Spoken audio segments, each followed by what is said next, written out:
across the UK, on DAB+, on your smart speaker, on your smart TV, and on your side.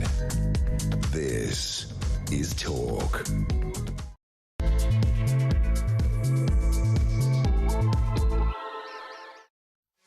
There you are. Good afternoon and welcome to Drive Time right here on Talk. I'm Kevin O'Sullivan and I'll be your host for 3 powerhouse hours of news, views and topical debate all the way to 7 o'clock. Get stuck in, get on the show, get on the phone and call me on 0344 499 1000, or you can WhatsApp voice note me on the same number and I absolutely promise to play your message out. It is Monday, February the 23rd. Here's what's coming up.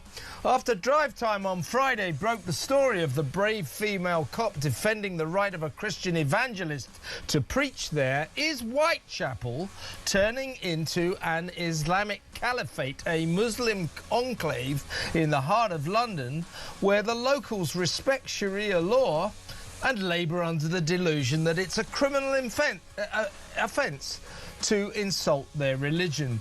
Is the East End area, a stone's throw from the world-renowned City Financial District, a symbol of what goes wrong in multicultural Britain when ethnic groups isolate rather than integrate?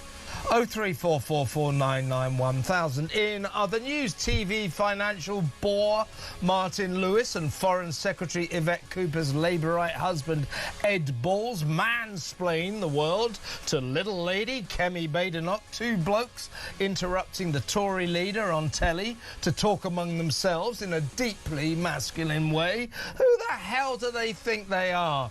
0344 499 1000. And residents of Britain's most military town rise up in fury amid plans to overshadow their sacred cenotaph by hoisting a so-called progressive pride flag nearby. The people of Wootton Bassett are renowned for respecting the fallen, the brave servicemen and women who lay down their lives for their country. They believe their war memorial should stand alone, as opposed to standing under what they see as an inappropriately placed flag devoted to the gay and trans community. Do you back these dismayed patriots, the people of Royal Wootton Bassett? 0344 499 1000. And finally, the latest on the ongoing disaster engulfing the royal family as the Andrew scandal escalates alarmingly. Calls grow for the king to reveal just how much he knew about his bovine brother's potentially treasonous activities, and exasperated William goes to the BAFTA Awards and declares, "I am not in a calm state." Who can blame him? Royal experts Michael Cole and Kinsey Schofield are standing by with their thoughts on the crisis that just keeps on getting worse. 0344 499 1000. All that and so much more, so don't go anywhere. Stick with me right here, right now on Talk, the home of free speech and common sense. Let's spend Monday afternoon together. Let's go straight over to my first guest. A lot to get through today. He is the Research Director at the Centre for Migration Control, Robert Bates. Welcome, Robert. Afternoon, Kevin. Thanks for having me. Always a pleasure, mate. Well, let's remind ourselves of a video that we played on Friday afternoon. We broke this on Drive Time. It immediately went viral with comments by our guests, Peter Blexley, the Met Police detective, former Met Police detective, and Lucy Connolly. And over the weekend, the momentum behind this story of a brave female copper doing what we wish the coppers would always do, showing no fear nor favour, standing up for freedom of speech, telling these Muslim men that the evangelical Christian preacher has got every right to be preaching the word of Christianity in what they see as a Muslim area. And also we learn from this video that one of the Muslim men standing there called the police because he labours under the delusion that it is a criminal offence to insult Islam. He said, well, that preacher, you know, he called the prophet a donkey, so I called the police. You can't call the police for that, mate. It's not against the law. Ridiculous. Let's just remind ourselves of that video. Hear what you're saying. In this country, we have freedom of speech, the same way you guys have your freedom of speech. Now, you guys don't need to see eye to eye, and you don't need to agree, and you're all more than welcome to stand here and have conversations with them, but they're not being aggressive. I told the police, because on the way, I heard them say a offensive word about the religion. I ignored it, I came back. On the way, he's talking about a prophet, then he's like a donkey. So, Robert, you know, I think it's unpleasant. It's not nice to call the Prophet Muhammad a donkey to a bunch of devoted Muslims. I don't condone that. I don't think that's a very nice thing to do.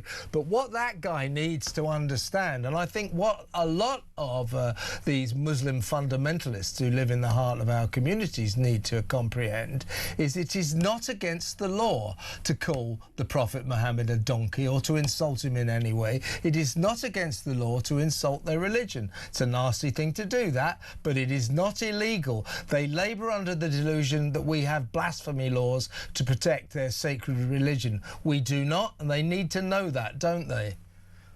Yeah, well, first of all, I think it was an incredibly refreshing video to see, and I think the fact it went viral is probably indicative of the fact that we're not seeing this kind of common sense policing anywhere near enough from those in the Met. When it comes to this large group of men haranguing the police officer, there's a real sense of entitlement that permeating from them as they're complaining. I mean, the very fact that they called the police because someone perfectly within their rights to call Muhammad a donkey chose to do so and use their words to put that point across. I think the sense of agreement there is really indicative actually of probably what we are seeing in certain pockets, especially in the large cities, but also increasingly in towns, of individuals who don't really actually in their day-to-day lives brush up against British culture, the British way of doing things. And actually what you are seeing therefore is a proliferation of different customs and cultures and a sense of what is right and wrong that is in many ways very alien to this country and until very recently would not have been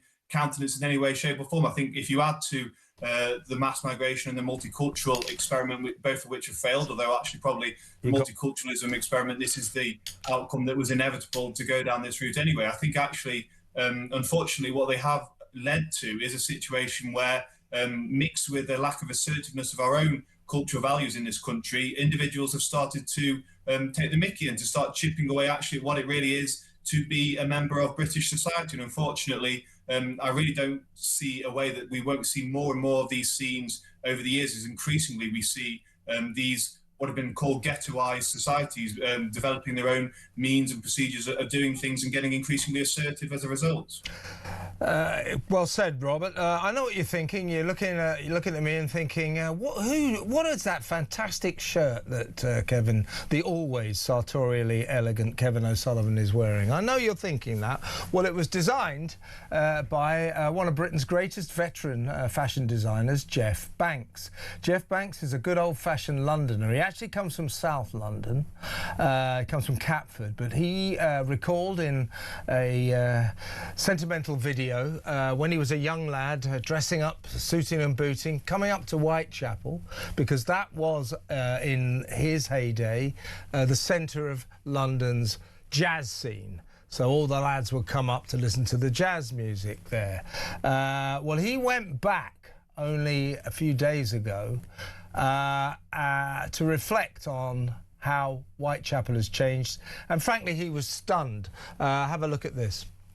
Back in the day when I was a young lad growing up in South London, in Catford, we used to come over to Whitechapel Road because some of the best pubs in London for live jazz were here in the Whitechapel Road, like the Angel and places like that. Fantastic. We used to get booted and suited, so English cut suit. In fact, my tailor was a guy called Alf Harley that actually made the suits for the Cray brothers. Things have changed, and they certainly are different as I stroll through some of the old side streets that I'm used to all too well. In fact, in those days, I used to buy a lot of my fabric from people on Whitechapel Road, like Sam Moss, who was just a brilliant textile engine. Loads of the factories that I used to use were here in the East End, and they were all Greeks, Turkish, Jewish, and we all got on famously together, fully integrated. My, how times have changed. Yeah, he said, my journey today, Robert, there he was in his old stomping ground, as he called it. My journey today left me with a feeling that everything had changed beyond recognition, an unimaginable change. No EastEnders, no Greeks, no Jews, no Turks, no Londoners' sense of humour, a different country and language. He went on to say, to refer to Jim Ratcliffe's famous colonised by migrants declaration, and said, sure, Jim's choice of words may not have been as selective as possible, but the sentiment resonated. What we're talking about here, as I said in my monologue at the start of the show, Robert, my personal feeling about multiculturalism is, I think in theory it's a great thing. I love the idea of multiculturalism. I went to Whitechapel the other week and I was quite thrilled about how different it was. And then I realised it's incredibly different, and in effect I'm in a foreign country here, suspicious eyes looking upon me. So my point is this, that Whitechapel, that area of Tower Hamlets in the East End of London, look to your left, you can see the tower blocks, the skyscrapers of the City of London, the world famous financial district, literally less than a mile away. And yet here in the shadow of those gleaming towers is effectively what many people feel is a kind of caliphate, where people believe they should be ruled by Sharia law, where they do not really respect the nation in which they live, where they believe they're forming some kind of Muslim independent community. So my problem with multiculturalism is what you see in Whitechapel. You don't see integration. If we had integration, multiculturalism would be the greatest thing for this country, but we don't have integration nearly enough, and I think what we see in Whitechapel is isolationism. So we have all these communities around the country that are isolated from the rest of the nation, and therein lies our problem, right? Well, that's exactly right. And if you have, as I said, a political establishment that has given up on any sense of its own cultural assertiveness, and you mix into that the huge numbers that we've seen over the last 2 decades, you inevitably will end up with these what have been referred to as ghettos, where the culture that was there for centuries, gradually evolving with time at a pace decided by people that live there, is suddenly, in the matter of decades, completely uprooted and replaced with one that, for those that are still left, feels alien and does feel jarring, as we just heard there from Banks. I think this sense of sort of a change of pace, of which whole communities have suddenly introduced their own cultures and ways of doing things, is something that I don't think anyone in their heart of hearts really thinks is acceptable or desirable. I think multiculturalism is a great idea on a global level. If you go to other parts of the world, you experience their cultures. I think, unfortunately, the multiculturalism that the West has pursued generally is really just the creation of a kind of blanche, sort of lowest common denominator culture, where nothing actually really feels like it has any meaning, nothing actually feels like it's of any substance and actually related to the land and the country within which it's based. It's the kind of mixture of the most base and lowest common denominator aspects of lots of different cultures, and that is really what we have seen in Whitechapel. And when we go to sort of the comments that Jim Ratcliffe made a few days ago, when you do look at places like Whitechapel, it really is hard to find terms in the dictionary that sort of convey the scale of transformation that has happened so quickly. And actually, as we did see from those assertive individuals haranguing the police officer, this sense of actually new rules being introduced as well. You know, we now are in Britain, the Sharia law court capital of the West. We've got female genital mutilation going off the charts with record numbers. We've now got the NHS telling us somehow that cousin marriage is an acceptable lifestyle choice, not to mention the sort of the clannish culture that comes along with that. So we are seeing a wholesale change, and we're seeing a wholesale change in part because our own institutions are enabling it and aren't actually asserting a common sense of what it is to be British and to have British identity. Indeed. Let's just remind ourselves of what Jeff Banks said there. You know, a veteran Londoner, he said, who knew Whitechapel before, he said, my journey today left me with a feeling that everything had changed beyond recognition. He said, of Whitechapel. He said, a different country and language. What do you think about that, folks? A different country and language. That is what Jeff Banks said of Whitechapel when he visited there a couple of days ago. He hasn't been there for years. He was stunned by what's happened to that area. I was there the other week myself. It is just almost exclusively Muslim and Islamic. I don't have a problem with that in theory. I just have a problem if that adds up to a kind of isolationism. And it adds up to people living there, men who living there, who think it's against the law to insult their religion. I mean, they live in this country. They should know what the laws are. We do not have blasphemy laws. That's my problem. Let me know what you think, folks. 0344 499 1000. Let's go on to your home territory, your home turf, Robert. Zia Youssef is giving a speech, I think around about now, on behalf of Reform UK.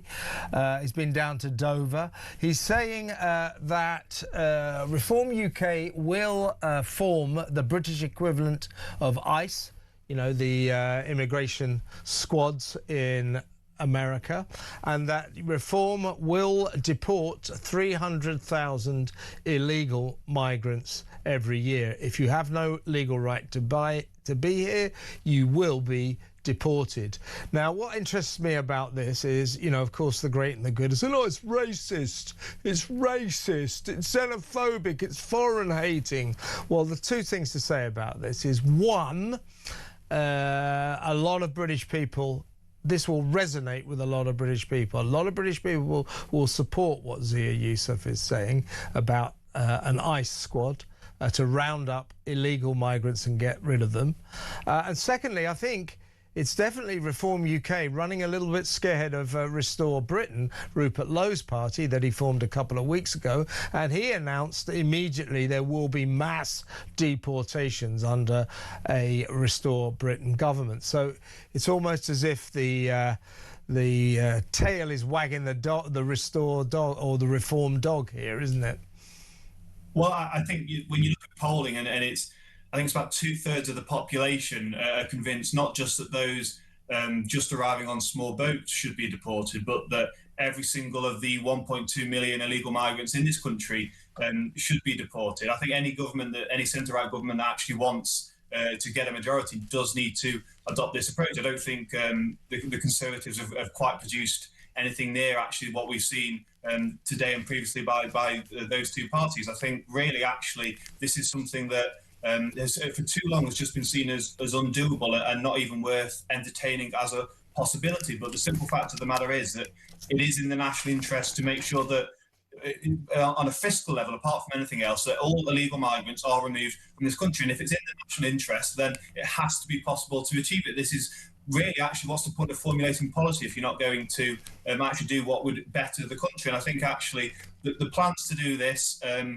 are really actually sort of plucking some of the best ideas that have been percolating for a while. This idea of visa bans on those countries that aren't playing ball and taking back their illegal migrants. Pakistan, for instance, has been given such an easy ride for far too long when it comes to illegal migration. I think actually this idea of including it on a red list is a very welcome step. I think this idea of sort of saying no more visas to Pakistan until you start playing ball is very sensible. I think there are a few more countries that we could be including if you look at some of the sort of visa overstaying data. So those illegal migrants who come in nominally to work and then just simply disappear for years on end and don't leave the country when they should do. I think that India and Nigeria are also big contributing factors in that. But it is something where, you know, we are hearing these howls of execration of, oh, it's, you know, it's going to be like exactly like it is in Minneapolis. But we already have an immigration enforcement department in the Home Office. Granted, it's incredibly underfunded, it's incredibly understaffed, but the basic sort of nub of an organisation does exist there. So I think what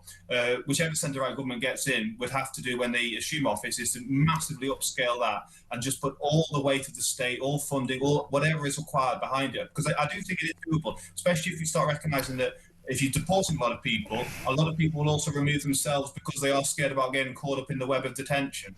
Yeah, I think the mainstream parties are going to be horrified about this, but essentially the proposition to the people is this: if we're to be your government, would you like us to turn a blind eye to the 1.5 million illegal migrants who are existing in our country, or would you like us to do something about it? And I know what the British people will vote for.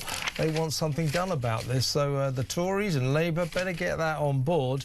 But it is interesting the way the word mass deportations, or the term mass deportations, is entering the political narrative in this country. Great to talk to you, Robert, as always. Thank you so much. Robert Bates, the Research Director at the Centre for Migration Control there. When we come back, Michael Cole, former BBC Royal Editor, on this Andrew crisis that is escalating and just keeps on getting worse. Serious questions now being asked of the King. How much longer can that guy stick his head in the sand? 03444991000. That next. Stay tuned.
So we do remain committed to the deal. The base at Diego Garcia is absolutely critical to our national security. But we haven't already. Critical, yes, but following a legal case that took place, that position of the base was put into jeopardy, and we need to set that situation right so that we can continue to operate the base at Diego Garcia to make sure we've got a clear legal underpinning for that to happen. But the base is critical to our national security, both abroad and at home. The actions on that base keep people here in this country safe from harm and safe from nations that would wish to do us ill.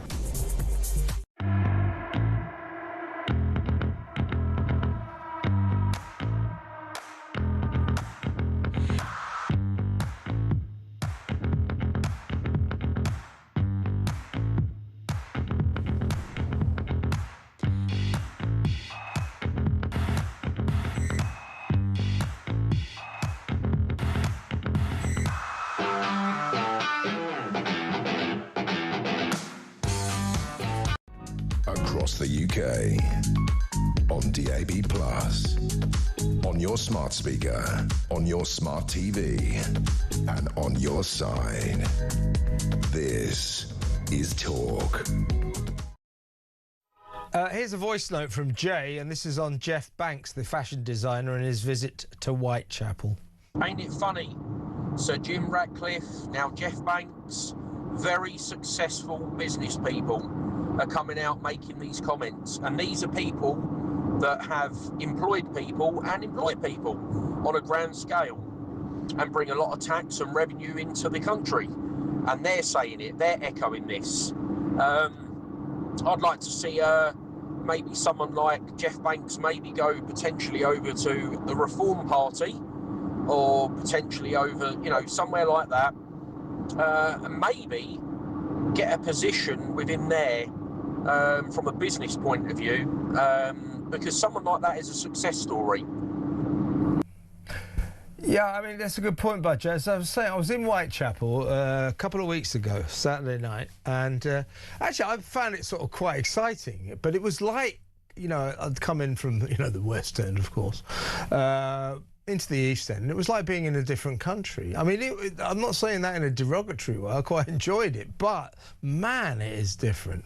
I know what Jeff Banks is talking about. It seems like you're in some kind of Muslim country there. It really does. So we'll continue to cover that story throughout the show. Let me know what you think about that. There's no doubt in my mind that more and more areas of this country are becoming like Islamic caliphates, full of people who think that we have blasphemy laws and that they can call the police if someone's nasty about the Islamic religion and so on and so forth. These are isolationist communities that aren't interested in our culture, in integrating with British culture. 03444991000. Let's talk about the royal scandal. Let's talk about Andrew. Let's go straight over to former BBC royal editor, now eminent royal commentator, Michael Cole. Welcome, Michael. Kevin, good afternoon to you. Of course, it keeps getting worse for Andrew Mountbatten-Windsor, formerly Prince Andrew.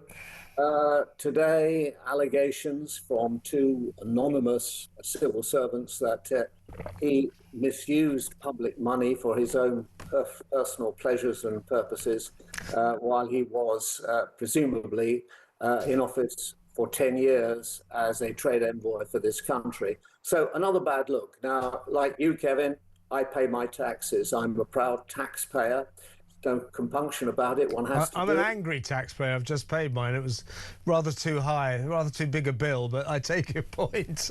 Well, I'm all in favour of those in public office, in the privilege of public office, being held to account that they're not using public money. That's what it's called. It's not the government's money. It's our money. We put the money in for their own personal pleasures and purposes. And that, of course, very much applies to the 650-odd members of the House of Commons and all those members, bloated House of Lords. I forget how many more of them there are, but they seem to be getting more and more. And they're already on a daily allowance of £320. So one would hope that these people who are in positions of authority in this country don't use the money which is allotted to them from the public purse, i.e. from you and me. Well, let's talk about what happened. I mean, extraordinary scenes last night as Prince William, clearly exasperating and actually showing us a little peek behind closed doors of the rising tension at the palaces, because he arrives at the BAFTAs. Somebody said, oh, you know, have you seen this movie? And he said, I'm not in the, you need to be in a calm mood for that. I'm not in a calm state. So, and I think his mood is, and that's extraordinary for a royal to say something like that. So that is indicative of what I suspect the whole royal family are feeling right now. And as you say, Michael, the allegations against the former Prince Andrew get more numerous and worse, but almost by the day. Tom Tugendhat, Tory MP, today calling for Parliament to reflect on whether or not both Andy and Mandy, Peter Mandelson, should face treason charges. So it's all getting worse and worse and worse, and the pressure on the king is now intense. You know, I just don't think he can carry on like this. What he's doing, he's approaching this like his mother. You know, never complain, never explain, just keep buggering on, as they like to say. No. No. This is extraordinary. This is an absolutely unprecedented situation. Yes, we have a police investigation. Yes, Your Majesty, you have to be very careful about this. But unless you put your head above the parapet and you indicate to the nation that you appreciate, as we do, that this is an unprecedented crisis engulfing the royal family, and you talk to us, this situation could be existential. This is going to get worse and worse and worse. Frankly, Michael, the king has got to raise his game and raise it fast. Yeah, you couldn't exaggerate the seriousness of the situation for the monarchy if you tried. And guess what, Kevin?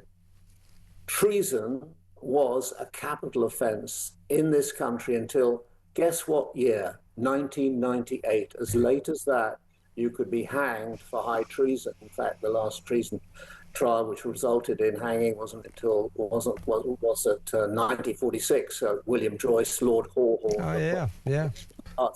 But that treason, high treason, and also the offence of committing arson in one of the royal dockyards, they were still covered until 1998, shortly before Prince Andrew, as he then was, met the ill-fated meeting with Jeffrey Epstein. So it's not long ago. But talking about Prince William, as you say, he wasn't in a relaxed, calm enough mood to watch Hamnet.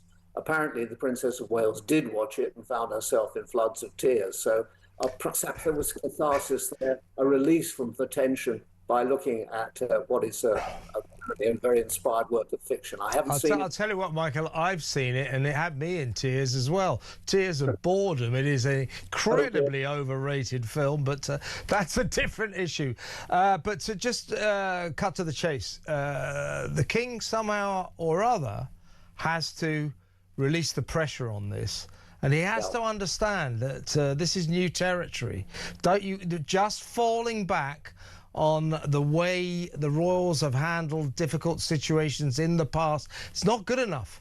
This is brand new. This is unprecedented. This is unprecedentedly dangerous to the royal family. And the King saying, I'm off to Fashion Week tomorrow. I mean, that's not going to do. It's not going to do. The people are in a very rebellious mood right now.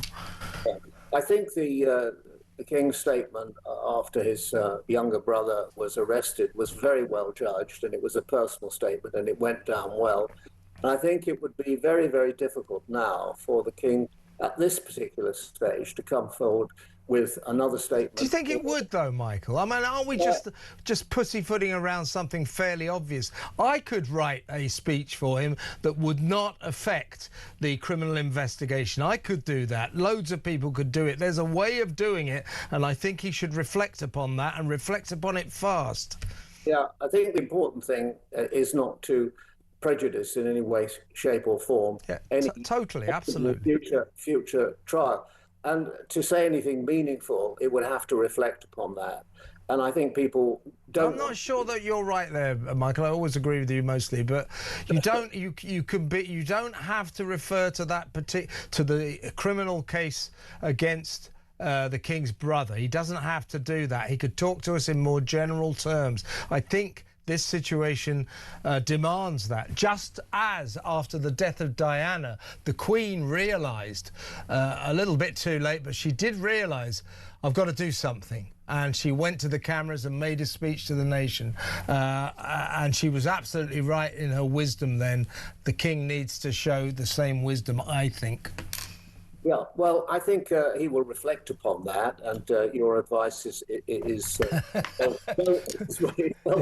well founded. I know he doesn't do anything with referring to me first, you know.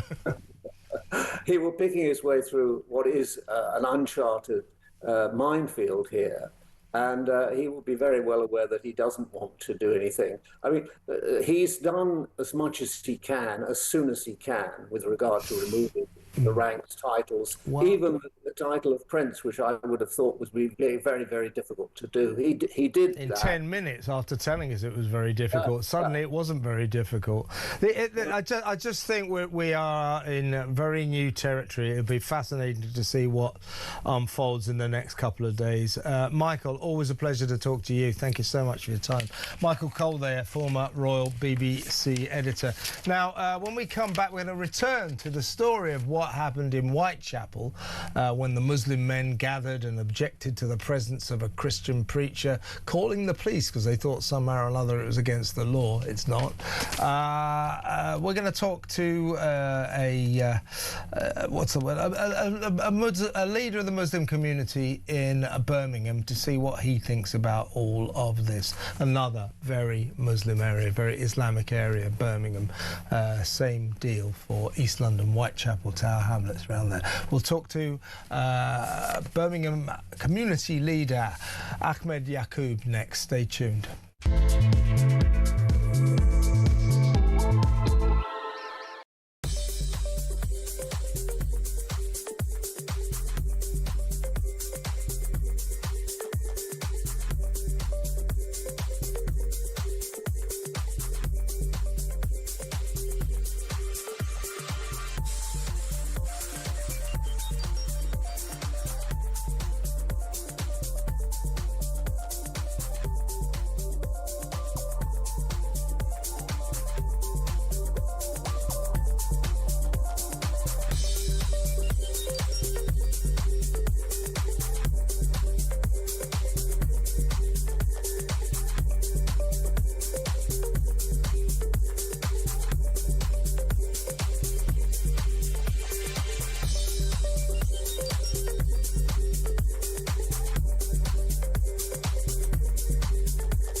across the UK, on DAB+, on your smart speaker, on your smart TV, and on your side.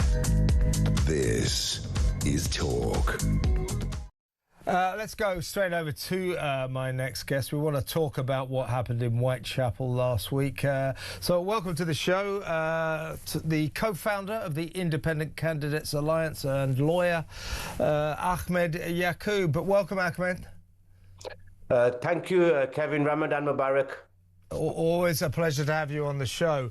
I wanted, can you have a look at this for me and give me your thoughts? This happened in Whitechapel in East London, a very Muslim area of our capital city, last week.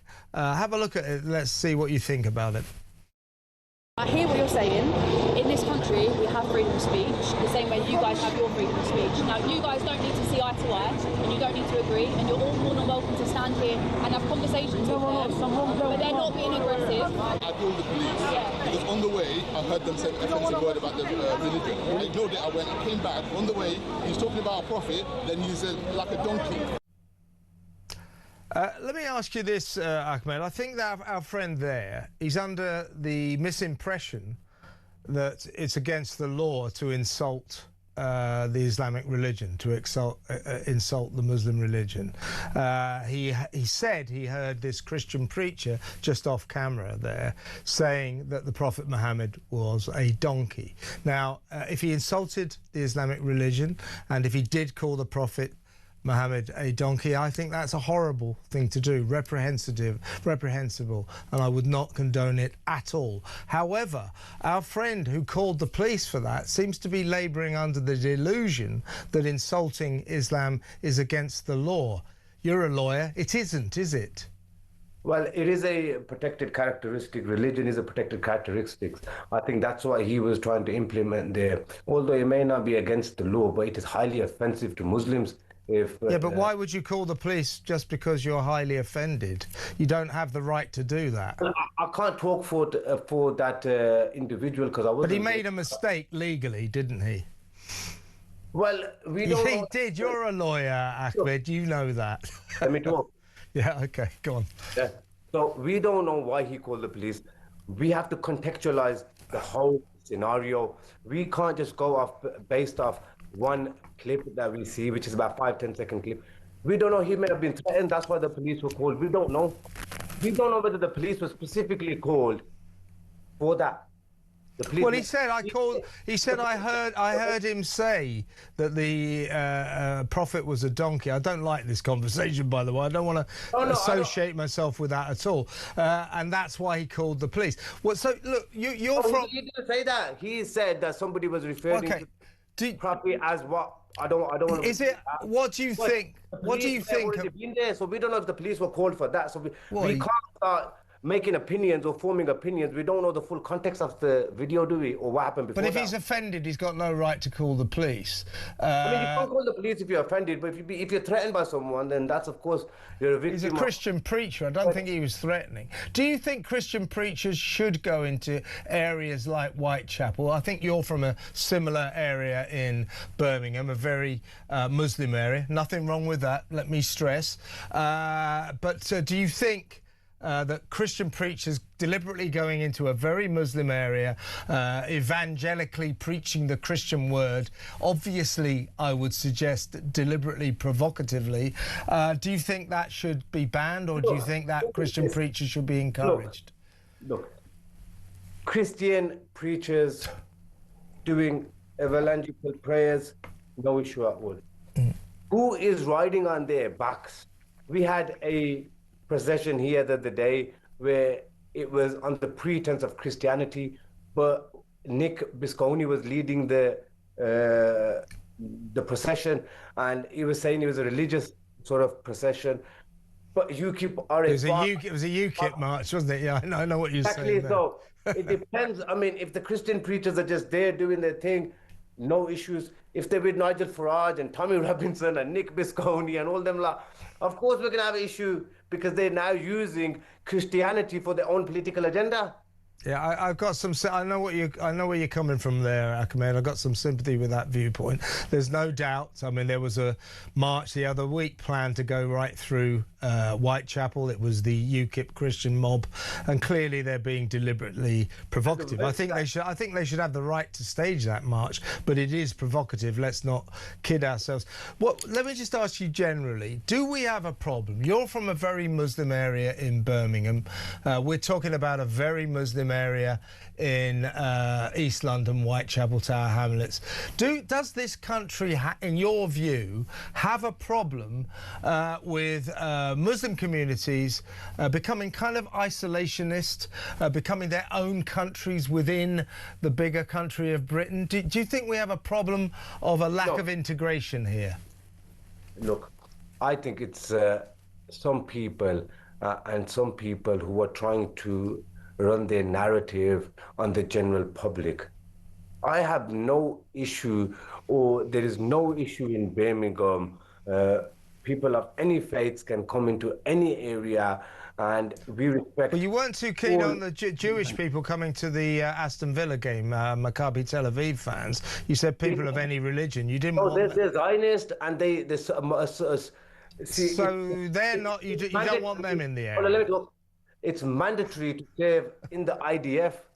So those players and some of the fans are from the IDF. And it wasn't, and I've been on this show before and I've said it, they didn't get banned because they were Jewish. The main purpose of them being banned was because they were violent, they were fascist and they were racist.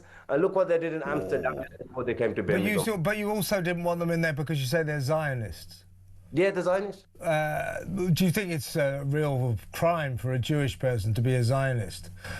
Well, Zionist people are occupiers. They are making the Palestinians live under apartheid, so they can't be good people. So when you say that you don't mind anybody of all religions coming into your area, you're a bit circumspect when it comes to Jewish people, right?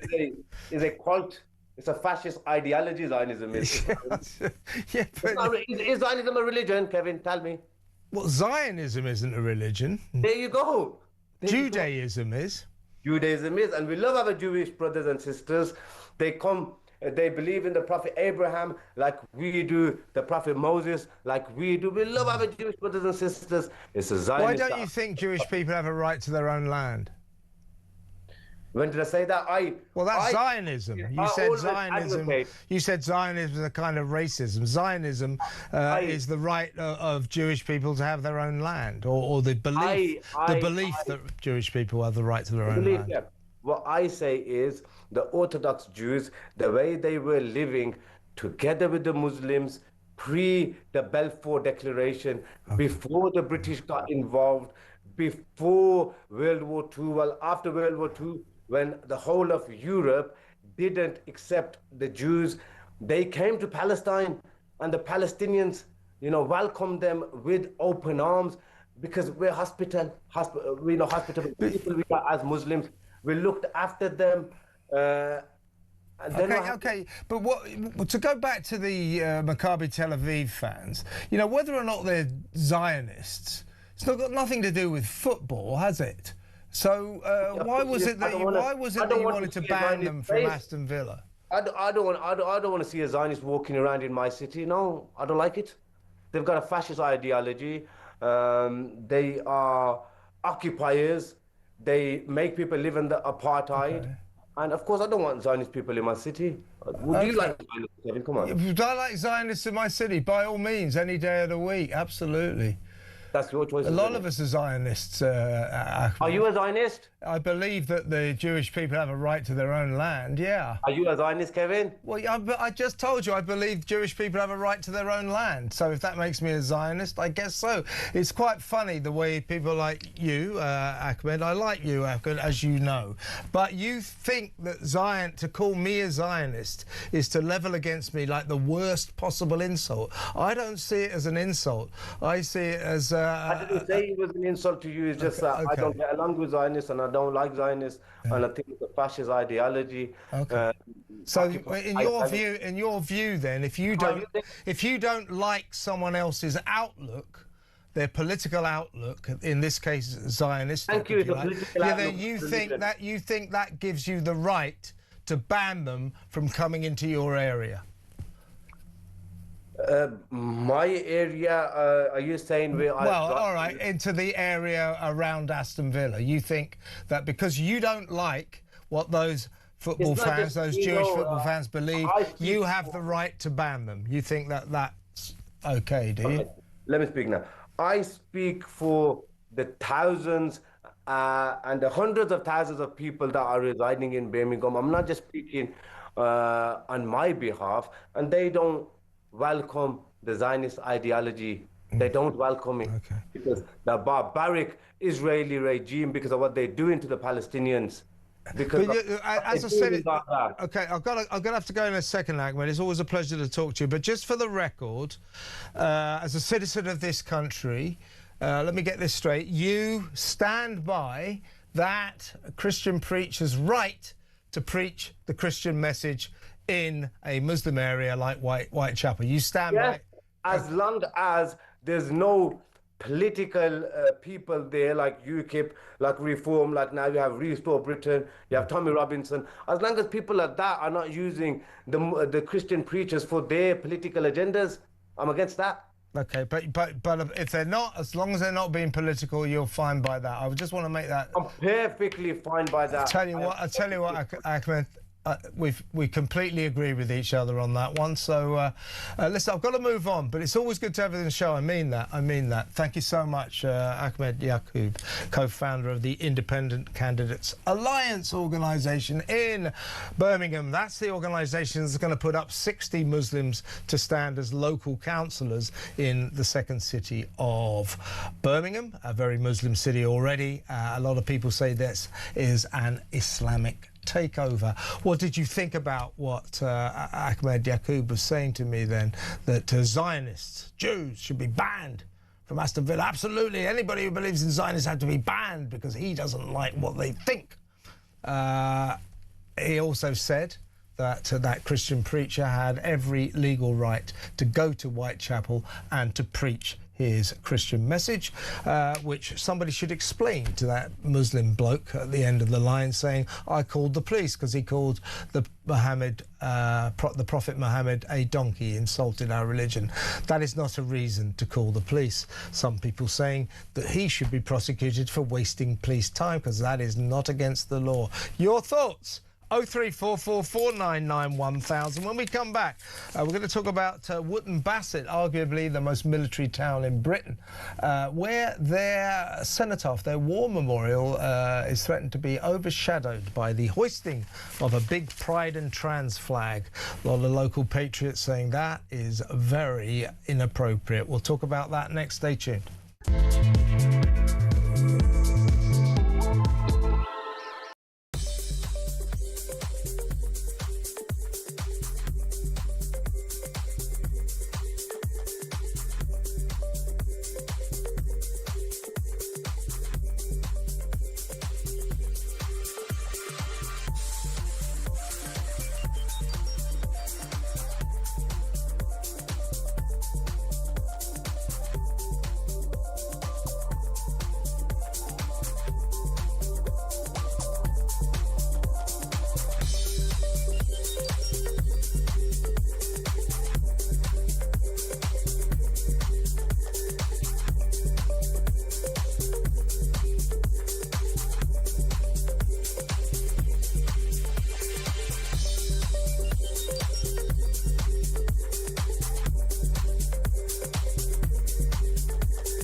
across the UK. On DAB+, on your smart speaker, on your smart TV, and on your side. This is Talk. Welcome back. Now, Wootton Bassett in Wiltshire is a town that's become synonymous with respecting the fallen military heroes, servicemen and servicewomen who laid down their lives for their country. We remember back between 2007 and 2011 when the bodies sadly were flown back from Afghanistan, our fallen heroes, more than 350 of them, one by one. The people of, remember this, the people of Wootton Bassett spontaneously lined the streets out of respect. And more people from all around the country came to join them. It became a ritual of respect in Wootton Bassett. So much so that the then Prime Minister honoured that town, that great town, by renaming it Royal Wootton Bassett. Now, the town council now, so as such, their war memorial, their cenotaph in the middle of the town is very, very sacred. And quite a few local people are very upset because the town council wants to stick up hoist a massive, great progressive pride flag honouring the gay community and the trans community. And the people just say this is inappropriately placed, it's disrespectful to the military heroes who've laid down their lives for their country, and they just don't want this to happen. Let's talk to former NATO and Royal Navy Commander Rear Admiral Chris Parry. Welcome, Chris. I mean, I guess it's not everyone in the town, but quite a few prominent people coming out of the woodwork and just saying, look, you know, we've got nothing against the gay community or the trans community, but this is our cenotaph. This is Wootton Bassett. This is our war memorial where we honour the dead, and we know more about honouring the dead than any other town in Britain.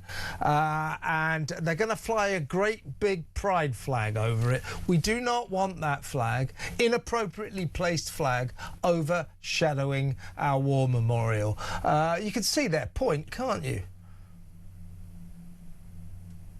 Well, you know, it's up to the people of Wootton Bassett. If they don't like the decision, they should vote their council out. My own view is it's inappropriate. It's a form of exhibitionism and virtue signalling, to tell you the truth.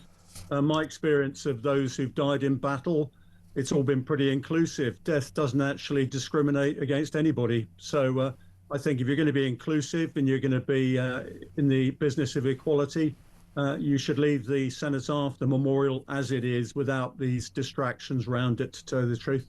I think especially in Wootton Bassett, as you quite rightly say, it seems like the local council has voted for this great big progressive pride flag. This is the pride flag that incorporates, I think it's like the brown and the black, which denotes the trans community as well. So it's got it all going on. Black, brown, pink, pale blue and white stripes to represent people of colour in the LGBTQ plus community, the trans community and those living with HIV/AIDS. I'm all for paying tribute to those people, but apparently the flag will almost hover over big flag over the cenotaph. Now, every cenotaph, every war memorial in the country is very important to that community, but it's not unreasonable to suggest that in Wootton Bassett, a place that has become synonymous with respecting our military heroes who've laid down their lives for their country, that they should feel particularly protective of their cenotaph, and they're not being listened to. Well, as I said, if you don't like it, vote them out. If you give power to people who don't understand the way these things are, then that's what you get. As I said, if people want to be noticed, there are better ways of being noticed than trying to distract away from something that is nationally and personally very important to people. We see it all the time, Kevin. You know, it's not unusual for people to try and get in the way. We see minority and other activist groups smearing paint over famous paintings, don't we? We see them training themselves for railings. That's an old suffragette trick. It's a form of attention seeking. And I'm afraid to say the only thing that should have any attention whatsoever in any respect in Wootton Bassett is the Cenotaph War Memorial. Yeah, and we all remember, don't we, between 2007 and 2011 when our lads were out there fighting in Afghanistan, the one by one they came back, and there's nearby RAF Lynham, I think it's called RAF Lynham. And the bodies had to come back via there, and they went through Wootton Bassett, and we all remember it was spontaneous. It was very inspirational that the people began to line the streets every single time, and then thousands of people came from all over the country. I just think it's kind of sad that a town like this, synonymous with respecting our servicemen and servicewomen, particularly those who have fallen, should become embroiled in this rather silly argument. And I don't think they should have to suffer a big pride flag over their cenotaph. Well, as I said, you know, you can fly what you like. It's a free country. We don't have to respect that decision. I certainly don't. And as I said, if the citizens of Wootton Bassett, Royal Wootton Bassett, don't want it, get rid of your council.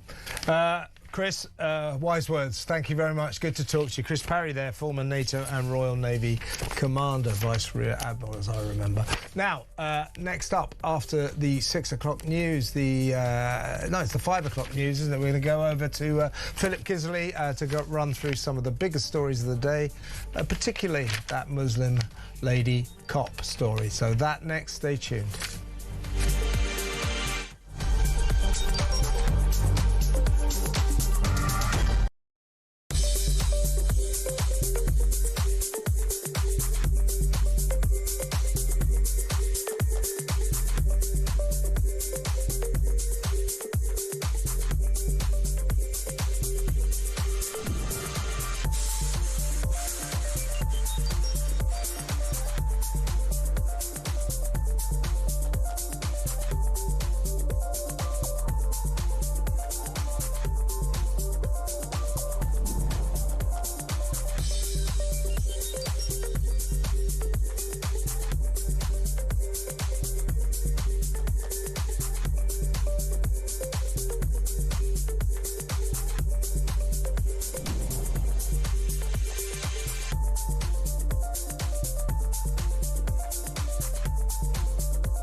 Across the UK, on DAB+, on your smart speaker, on your smart TV, and on your side. This is Talk.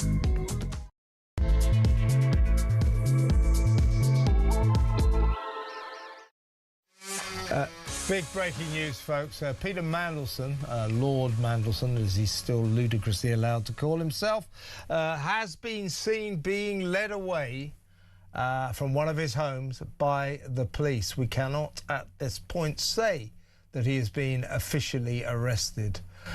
So we will keep on that story. We'll find out exactly what's going on. But to repeat, Peter Mandelson has been led away from his house by coppers, by detectives. We believe he's probably been arrested and is going through the Prince Andrew, or the former Prince Andrew, treatment on his way to a police station to be interviewed under caution. But we need to actually confirm that. But after there was a crescendo of calls, there has been since Andy was arrested last week on his 66th birthday. People said, what about Mandelson? Mandelson stands accused of the same alleged offences, selling his country down the river, selling secrets to Jeffrey Epstein, allegedly. Both men deny any wrongdoing, but Mandelson stands accused of the same offences. When is he going to get arrested? Well, it looks as if he has been, but as I say, we have to be careful. But just to reiterate, to confirm, Peter Mandelson has been seen being led from his home by police detectives. We will try to find out exactly what has happened there. I think I'm looking at the footage right now. Yes, he's driven away from his London home in the company of detectives. I just see him getting in the back of a police detective car.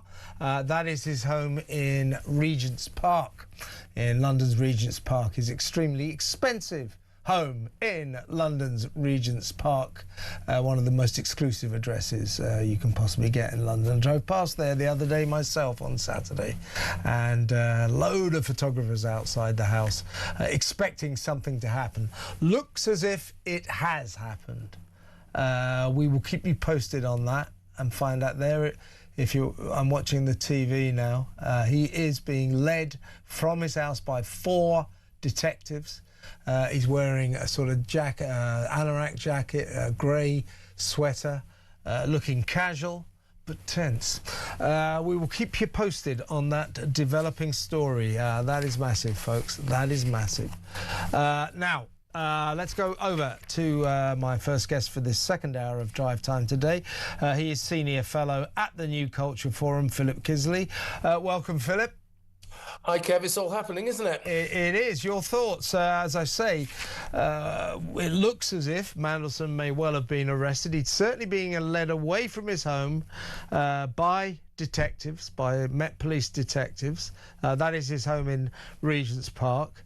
And this follows, or this comes after a crescendo of increasingly frenzied calls for something to happen on the Mandelson front, because the charges against him in terms of misconduct in a public office are uncannily similar to those against Prince Andrew, or the former Prince Andrew.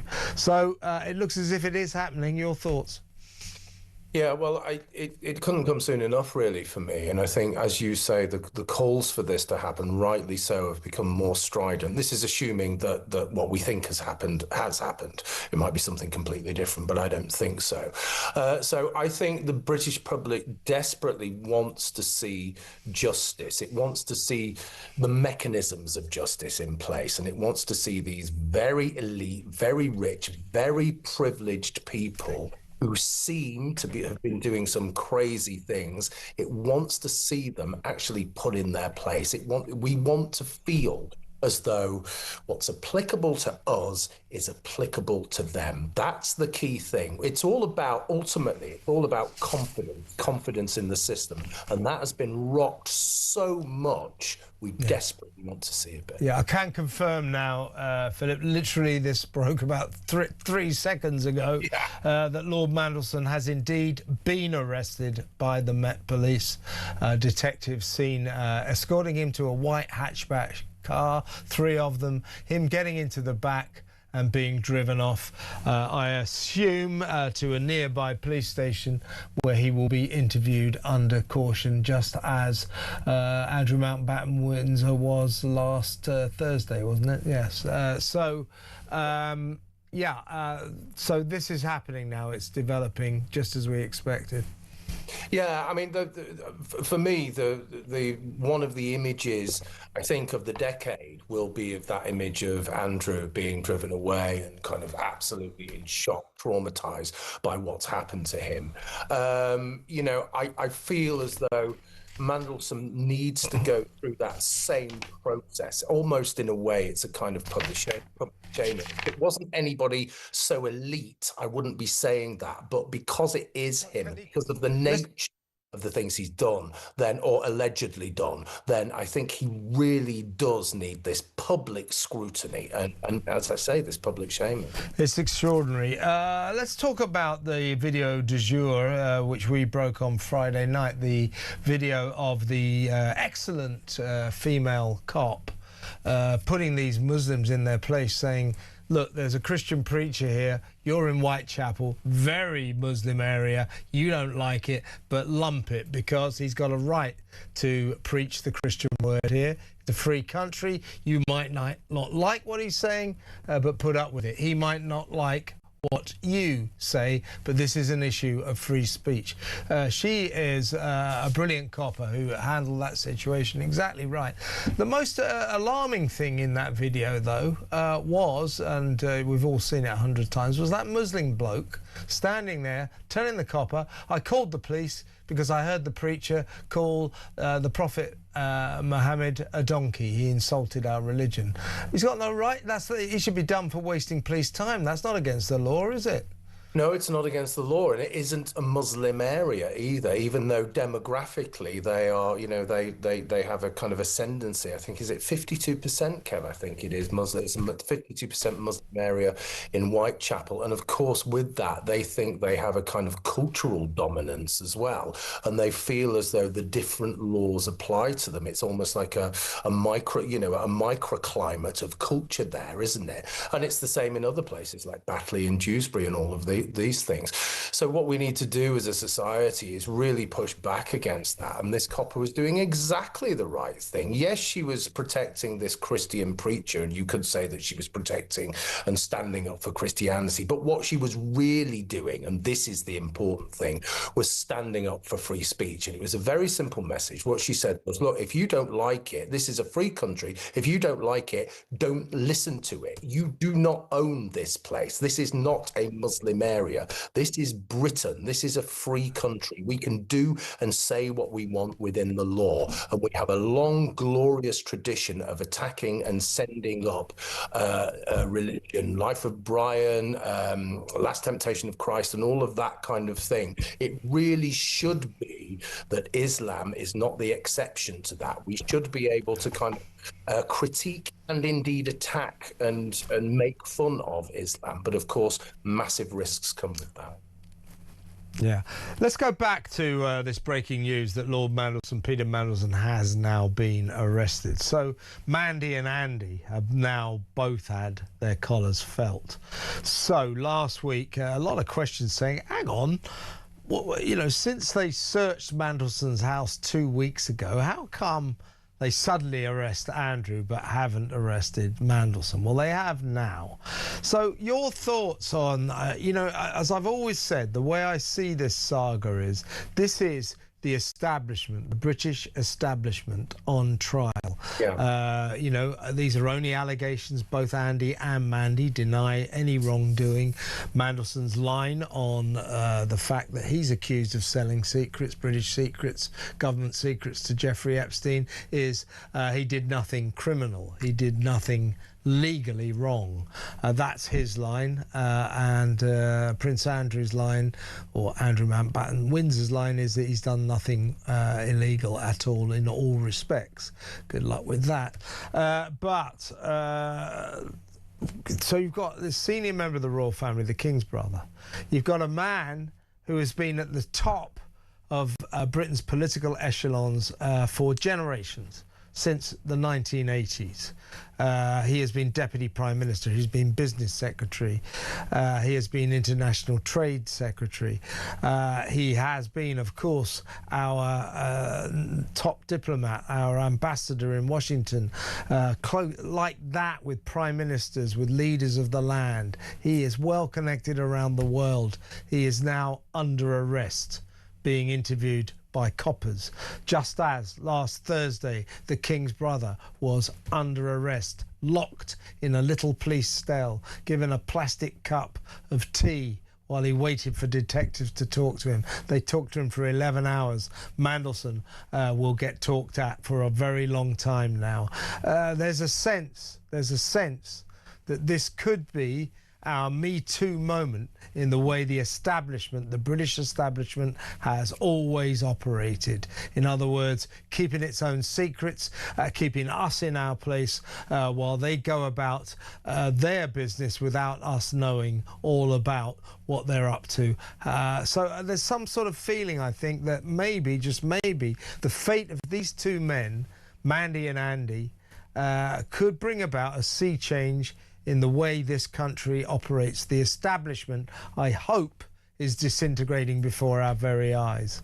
Yeah, that's why I said before that we need to see a kind of public shaming, kind of public reckoning here. And I wouldn't say that with ordinary people, obviously, but they are not ordinary people. They are the establishment. Now, Andrew is the, you know, the long-held establishment, and he's just the most spoilt, you know, reportedly nasty little man that you could wish to meet. But Mandelson is slightly different, Kev. He's part of this new establishment. He's Blair. He's all of this stuff that, in a way, has really done huge damage to this country. He's part of the political philosophy that has kind of overturned Britishness. He's, you know, very much behind the rewriting of what this country is, bringing this country into the modern era. And with all of that kind of thing, we have mass immigration and all of the troubles that we're seeing now. We were talking about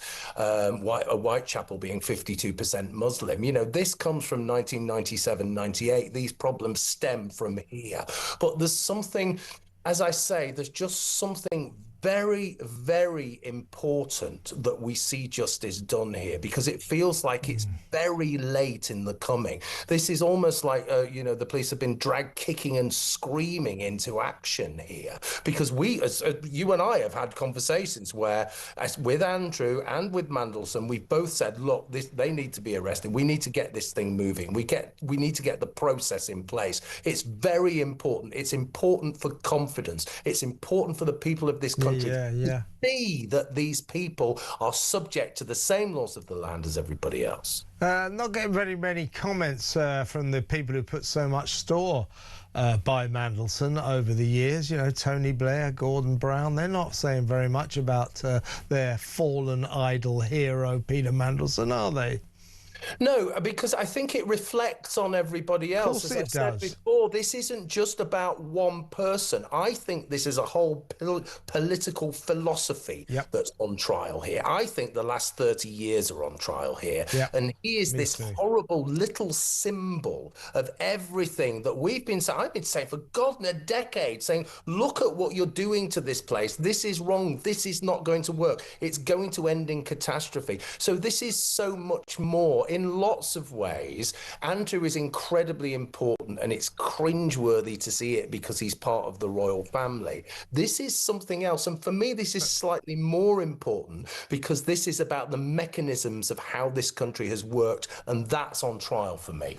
Philip, it's fantastic to talk to you. I hope you'll come on again tomorrow. That's Philip Kisley from the New Culture Forum. Now, let me just reiterate, we now have the official statement. Peter Mandelson, Lord Mandelson, has been arrested.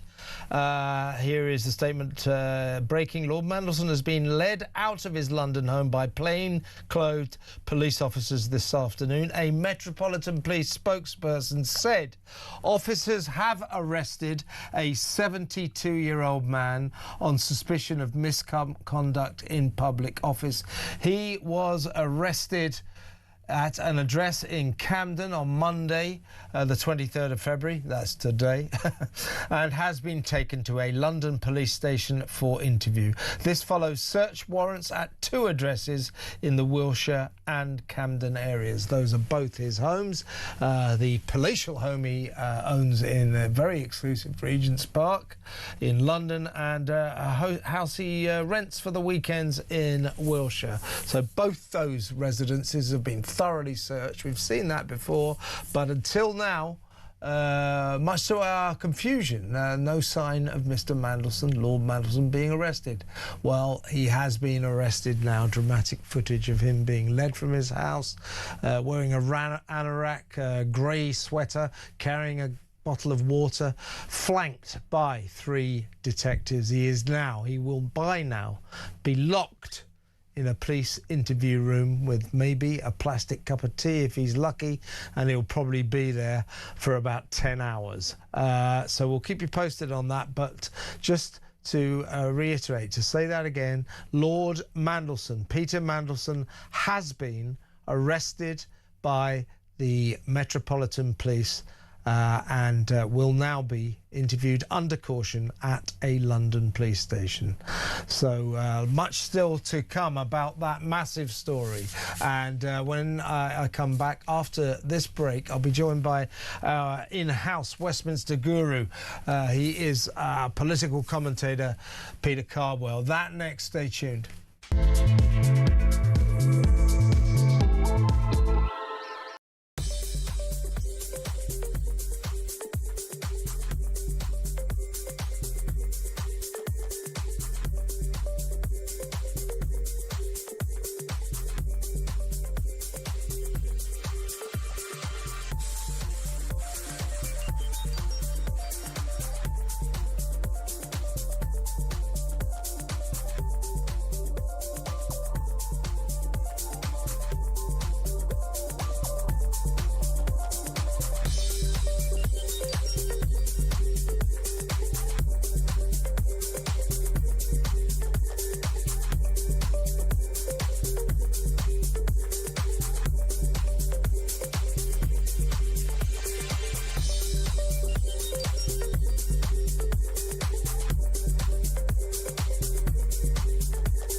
I have a message tonight for the incredible people of Greenland. And if you choose, we welcome you into the United States of America. That is why I said the use of tariffs against allies is completely wrong. You know, the fact that they had a boat land there 500 years ago doesn't mean that they own the land. We're not going to have Russia or China occupy Greenland. So we're going to be doing something with Greenland either the nice way or the more difficult way. Any decision about the future status of Greenland belongs to the people of Greenland and the Kingdom of Denmark alone.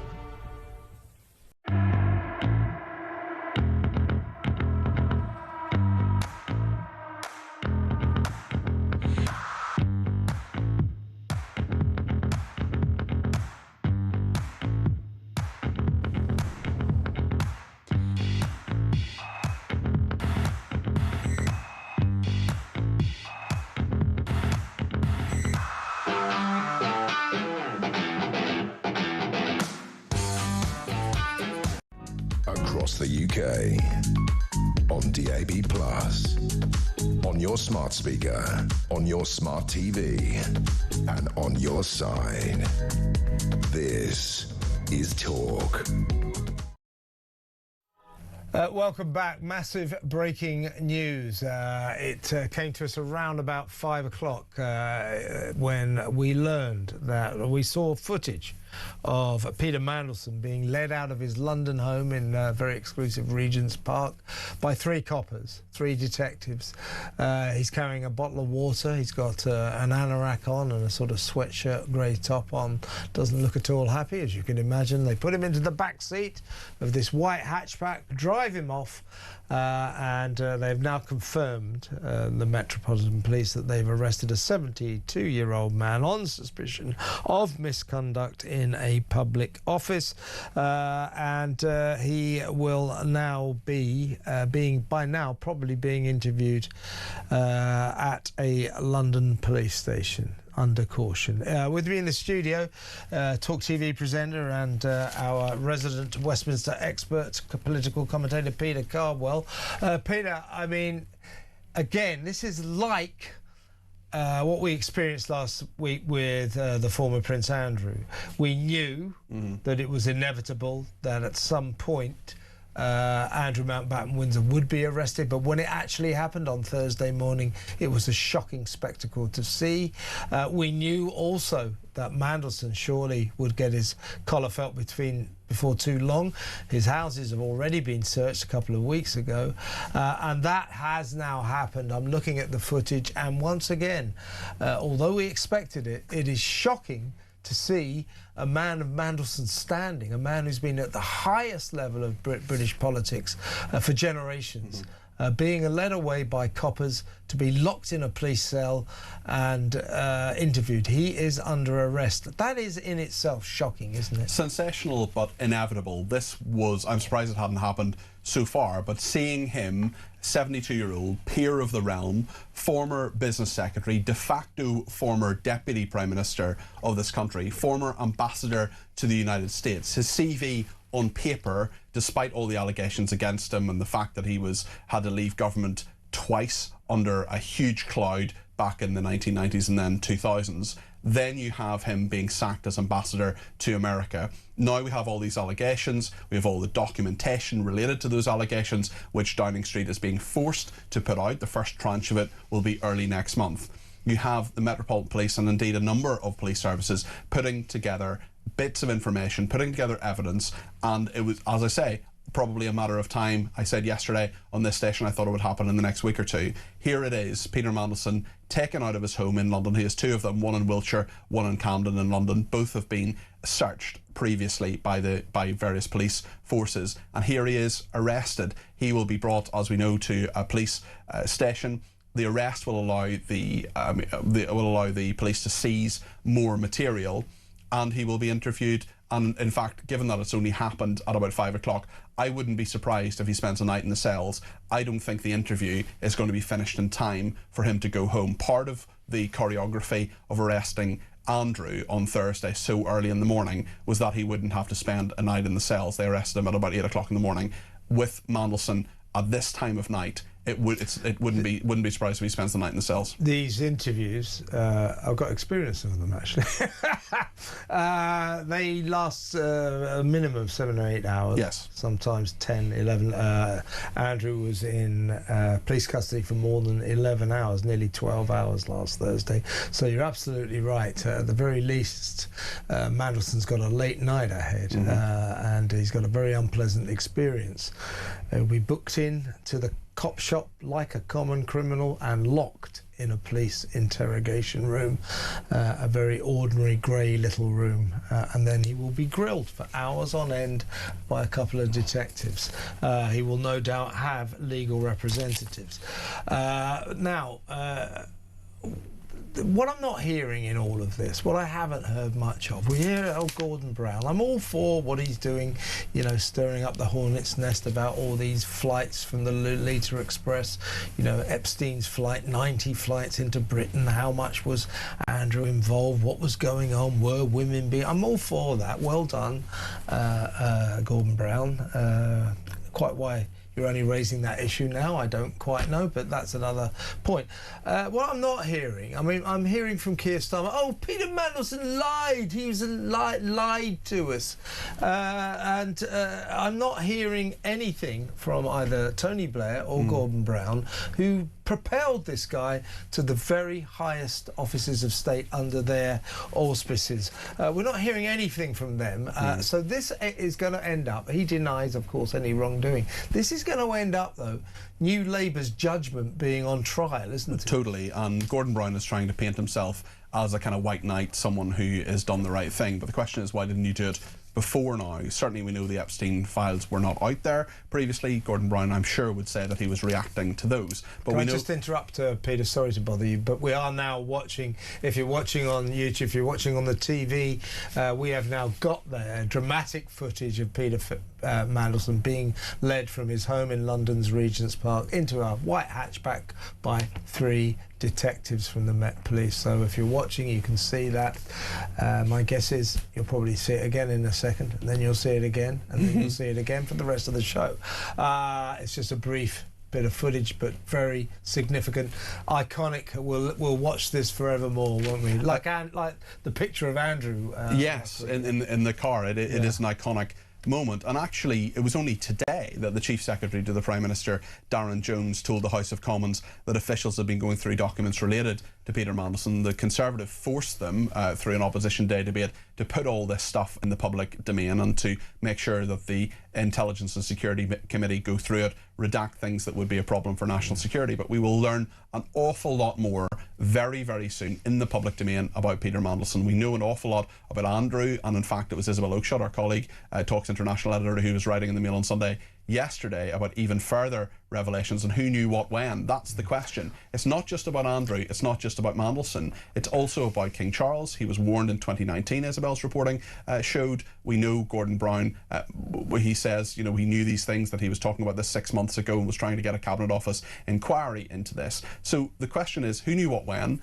Also, from Keir Starmer, his judgment, known liar lies to you, and then you go, oh, he lied. You know, he's lied on many occasions. It's not good enough, previously. is it? Yeah, and I think what's going forward, stressing that Peter Mandelson has denied any criminal wrongdoing here. That will be his standpoint as he's taken to this police station right now as we speak.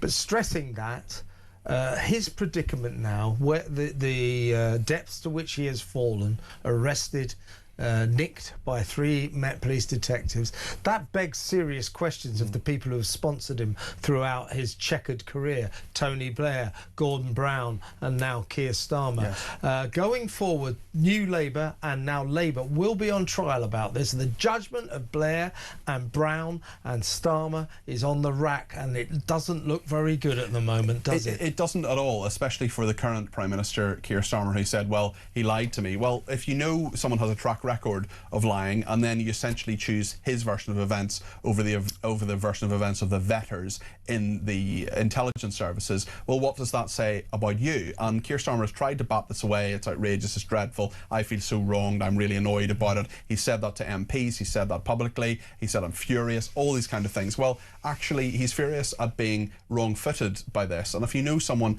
is someone who hasn't told the truth on numerous occasions, and then they don't tell the truth to you, you can't really feel annoyed by it. Yeah. There's a pattern of behaviour from Peter Mandelson here. Certainly when it comes to the police, if it's misconduct in public office, that will be fascinating, because we know and have seen a lot of the evidence that is in the public domain from those Epstein files, the information that he was sending to Epstein within 5 minutes of being in various meetings, including at the cabinet table alongside Alistair Darling, who was then the Chancellor of the Exchequer. Within 5 minutes, some of that information, some of it market sensitive, appears to have been given to Jeffrey Epstein. Last question for you, Peter, and you're taking over the helm of the Good Ship Talk at 7 p.m. Peter will be with you all week from 7 to 10 this week. I think we know what the top story is. Yes, I think we know what he'll be leading on. But from your contacts around Westminster, I mean, and I know a few Labour people, they are extremely unhappy. Yes, they are. Right now, and they are saying that the cows are going to come home to roost about Peter Mandelson, and these are difficult times for Labour. Well, they feel like mugs, Kevin, because they were told by the High Command, by Downing Street, by Keir Starmer, trust me on this. This is the best guy to be the ambassador to America. Yeah, it's a little bit risky, but let's just go with it, because he can be the Trump whisperer, he can get a really good trade deal, and this will work out. Then it's not just that it hasn't worked out. It's not just that they've gone after 3 months or 6 months. Actually, maybe not quite the right guy. We haven't got the trade deal we wanted. This is an absolute catastrophe for Labour. You have a very, very senior person who's held some of the top jobs in the country getting into a police car on camera, about to be interviewed by police on suspicion of misconduct in public office. What he did while in office as a minister and perhaps as an ambassador as well is being looked into. What he was employed to do by 3 Labour prime ministers is being raked over in great detail, and that is what he is under suspicion of. So if it continues to go badly, if he's charged, if he's convicted, this whole process is going to dominate the next 3 years, it's at least. And Keir Starmer, however long that 3 years that he lasts, every single day he's going to face questions about Peter Mandelson. Totally right. This what we're looking at now, what has happened today, makes Keir Starmer's disastrous decision to appoint this man, Peter Mandelson, to the key role of our #1 diplomat, the ambassador to the United States of America. It makes that decision by Starmer look even worse and puts even more pressure on a Prime Minister who must surely be on his last legs. Peter will bring you the inside scoop on all of this at 7 p.m. But stick with us for the rest of our show. What have we got? A couple of hours to go, hour and a half or so to go. And we are going to be deep diving into this story as it unfolds before our very eyes. Thank you very much, Peter Cardwell. Thanks, Next Kev. up, Simon Danczak, former Labour MP, with his take on these extraordinary developments that we're witnessing right now. Unprecedented territory, brand new territory last week when the King's brother was arrested for allegedly misbehaving in a public office, and now accused of the same offence we have the former Deputy Prime Minister, the former Business Secretary, very senior politician, the architect of New Labour, is in the same position, has suffered the same fate, sitting in a locked police cell being interrogated by 2 Met Police detectives under arrest, under suspicion of misconduct in a public office. Extraordinary, folks, absolutely astonishing. 0344 499 1000. Simon Danczak's takes next. Stay tuned.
Across the UK, on DAB+, on your smart speaker, on your smart TV, and on your side.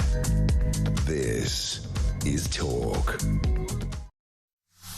Welcome back. Let's go over to my next guest. He's a former Labour MP. He and I have discussed quite regularly over recent weeks Peter Mandelson. Before he was cited in the Epstein files, Simon Danczak and I said, what's he still doing on the public stage? Doesn't he realise he's got to lie low and get the hell out of here? He didn't realise that. Now he's been arrested. Which is extraordinary. His houses were searched 2 weeks ago. He has one house in Wiltshire. I think he rents that, and then he owns this very expensive house in the very exclusive London area of Regent's Park. We've seen this footage of him being led away into a white hatchback car, 3 detectives with him. They're taking him, or by now he will be at a London police station. He will be locked in a police interrogation cell under arrest on suspicion of misconduct in a public office. Let's talk to Simon Danjit then. Well, first of all, Simon, I was just saying that last week we knew that somewhere down the line the former Prince Andrew would be arrested, but nevertheless, when it happened, there was something incredibly shocking about it, a spectacle we never thought we'd see. Well, I don't think it's an exaggeration to say our reaction to seeing the great Lord Mandelson, high-flying political figure of the past 3 or 4 decades, former Deputy Prime Minister, being led away, put into a hatchback car and taken to a police station to be arrested like a common criminal. That also is a phenomenal and unexpected sight to see, kind of shocking. Your reaction? Yeah, I think it's pretty unprecedented, isn't it, Kevin? But you're right. Yours and my judgment on this has been better than the Prime Minister. We've been saying, why would you appoint Mandelson to any position in public life for weeks upon weeks, haven't we? And look what's happened. I mean, it's unprecedented, very significant, and it creates a real problem for Keir Starmer.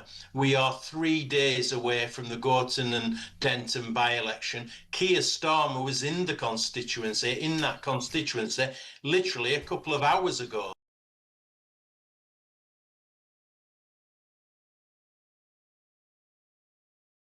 By-election. How can anybody go out on Thursday and vote Labour in that by-election when they're seeing...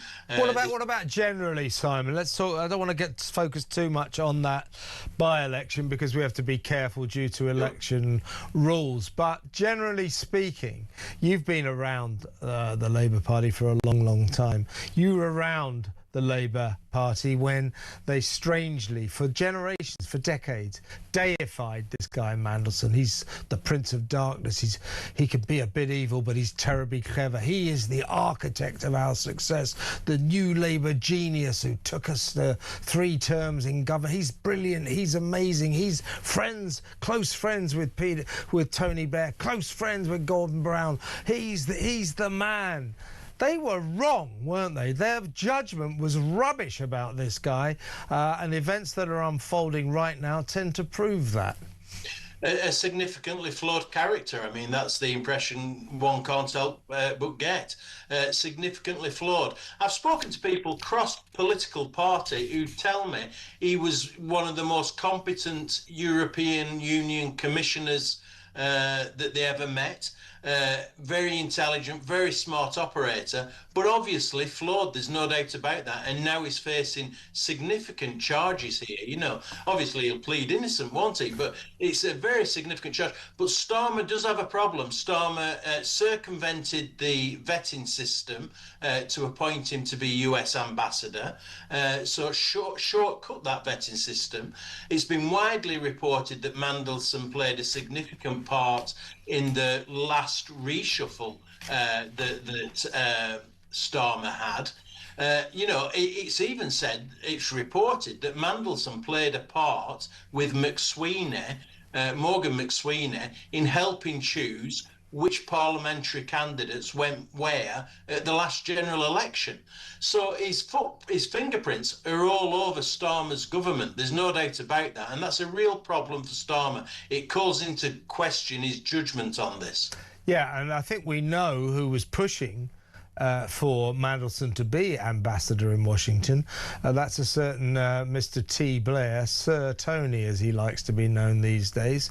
It was still the old New Labour works in action, wasn't it? Oh, give my old mate, that way Blair keeps his tentacles on the hands of power in terms of an influential figure like Peter Mandelson. So still, until 6 months ago, Tony Blair revering this guy, the Labour Party revering this guy, and they should have had a lot more reservations about him. Gordon Brown now, like polishing his own halo, saying, oh, let's have a look at these flights and all the flights, the Lolita Express, the 90 women, the 90 flights that came in and Peter Mandelson was a liar and all this. Well, you didn't say anything when you were Prime Minister. You didn't say anything when you were Deputy Prime Minister, Chancellor of the Exchequer, and your mate Tony Blair was promoting this guy to the highest of the highest heights. You know, all of a sudden, Gordon's got a lot of reservations. Well, it's a bit too little too late, isn't it? I think I'm right to say Gordon Brown put him in the House of Lords, brought him back into government, made him Deputy Prime Minister effectively. So Gordon Brown has a lot to answer for. You're exactly right to use the word revered. I was in Labour for well over 30 years, and he was revered within the Labour Party at absolutely every level, to the point where Blair brought him back a couple of times. Brown brought him back into government, knowing that he's seriously flawed because he was found wanting on numerous occasions. And then can you believe another Labour Prime Minister, Starmer, brings him back yet again, and now it's all fallen apart, good and proper, and finally he will never ever come back from this. I'm pretty sure about that. I would agree with that. Whether or not he gets found guilty or not guilty, as I say, he maintains he's done nothing criminally wrong. But what I would say, Simon, is this. You know, if I was the Prime Minister, it's only a matter of time, of course, but if I was, and somebody said, "Oh, yeah, give Peter Mandelson, you know, give him this job, this very important job. Get him to do this. Make him a law. Bring him back into government." Do you know what I would say? I'd say, why exactly did this creep get the nickname the Prince of Darkness? I'll tell you why he got the nickname the Prince of Darkness, because he was a poisonous little creep who went around spreading venom and was very nasty to people, journalists especially, people in my profession. His favourite trick was to say, if you said, Peter, you know, and then you asked him a question that wasn't necessarily sort of complimentary to him, he would say, I might have to have a word with your chief executive.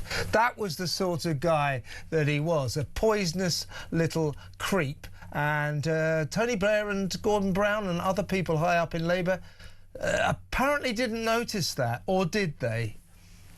Yeah, no, you're exactly right. They were prepared to ignore all that, weren't they? Against, you know, exceptionally poor judgment. And you're right about journalists. I recall the Financial Times quizzed him about his relationship with Epstein, either just before or just after the US ambassador job was given to him, and he told the journalist to F off. You know, I mean, this is the person that you are dealing with. But look at him now. I think you touched upon this talking to Peter Cardwell. He'll be in a police cell overnight. I'm pretty sure about that. He'll be being quizzed. I do get the impression that the Met Police have felt they have had to move on this because Thames Valley Police had moved on the former Prince Andrew. So there was some pressure on the Met Police to also take action in relation to Mandelson. But what a state of affairs. This does Starmer no good whatsoever. Sort of final question, really. I was just talking to Philip Kisley from the New Culture Forum, and the way I see this, you know, we've got Andy and Mandy, Prince Andrew, former Prince Andrew and Mandelson, both under arrest, something that in both cases we never thought we'd ever see. This is extraordinary. This is unprecedented. And it does project the image of the British establishment being on trial, that somehow or other we're not going to put up with this anymore, you know, turning a blind eye to the antics of Andrew Mountbatten Windsor, or Prince Andrew as he was then, just because he's the King's brother, just because he's a member of the royal family. Do not question that man. He is a royal. Sod that. We're going to question him now. Do not question that man. That is Peter Mandelson, held in the highest regard by the likes of Sir Tony Blair and Gordon Brown. Sod that. We are not going to just respect him because you say so. We are going to subject both of these characters to the full force of the law. Justice just like anyone else. So my proposal to you is we might be going through something of a Me Too moment in terms of the way the establishment has always worked, kept its own secrets, and the way we now demand that it changes. I think that's a really good point. The phrase "the establishment" came about in the 1950s, all around the Cambridge spy network. That was a scandal at that time, and that's when the phrase came about, because people were covering for each other. But you're exactly right.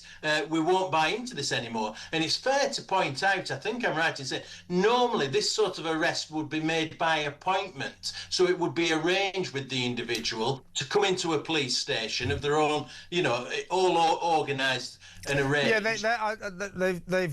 they invite you in to be interviewed under caution. They make a big thing of not arresting you. So you arrive and then you are taken in, treated very politely, and then told that you will be now interviewed under caution. So it's this way of traditional way of dealing with people that you don't exactly think are the Cray twins, if you see what I mean.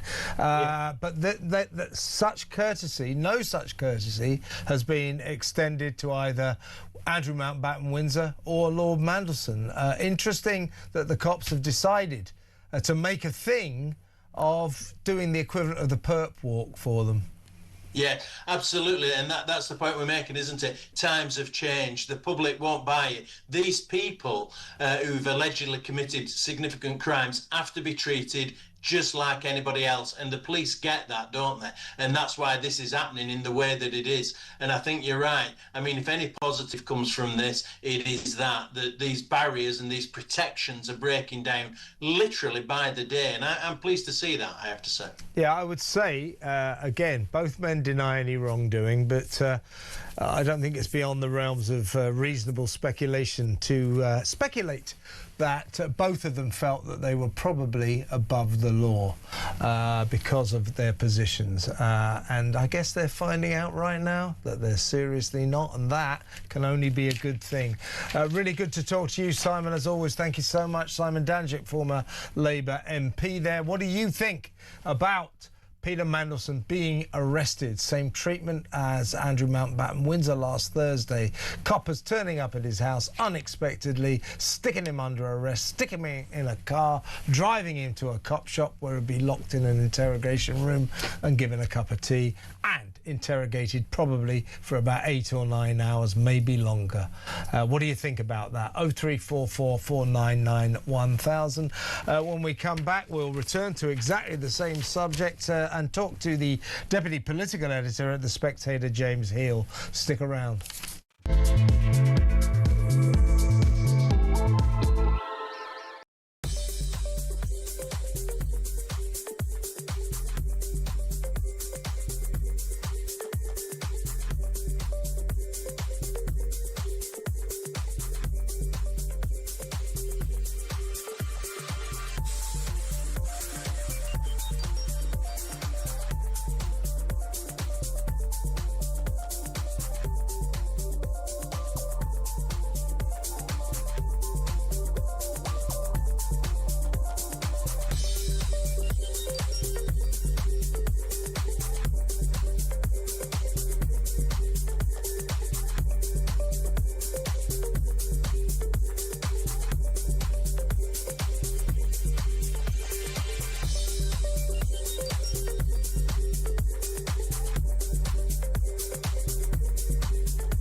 Welcome to Down the Local, the show that goes from pub to pub across the country, speaking to the punters about the subjects driving us all nuts at the moment. That's Rachel Reeves, Rachel Thieves, Rachel McCounts. I don't really know Meghan Markle. I know Meghan Markle's from Suits, that's about it. I don't know about anyone else, and I don't know where this is going. I have 0% beers, and I feel raising the flag, I think, is symptomatic of its desperation. Is public transport good value for money? No, it isn't. You really don't like speaking to people.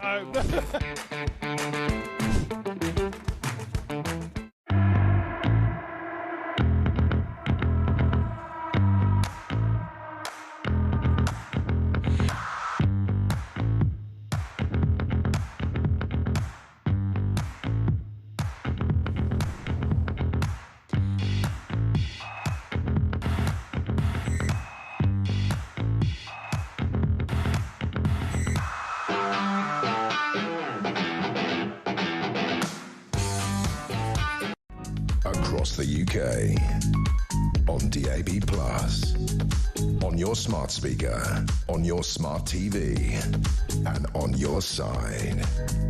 This is Talk.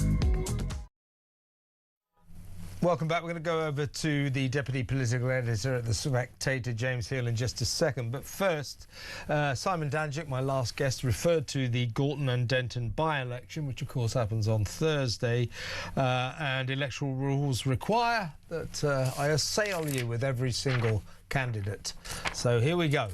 The Gorton and Denton by-election will be fought by Sir Oinkalot, the official monster raving loony party, Nick Buckley, Advance UK, Charlotte Cadden, Conservative and Unionist Party, Dan Clark, Libertarian Party, Matt Goodwin, Reform UK, Sebastian Moore, Social Democratic Party, Joseph Omichia, Rejoin EU, Jackie Piercy, Liberal Democrats, Hannah Spencer, Green Party, Angelica Stogia, Labour Party, Hugo Wills, Communist League election campaign. Those are the candidates in the Gorton and Denton by-election, an event that happens on Thursday. So, with that said, let's move over to my next guest, Deputy Political Editor at The Spectator, James Hill. Welcome, James. Thanks, Kevin.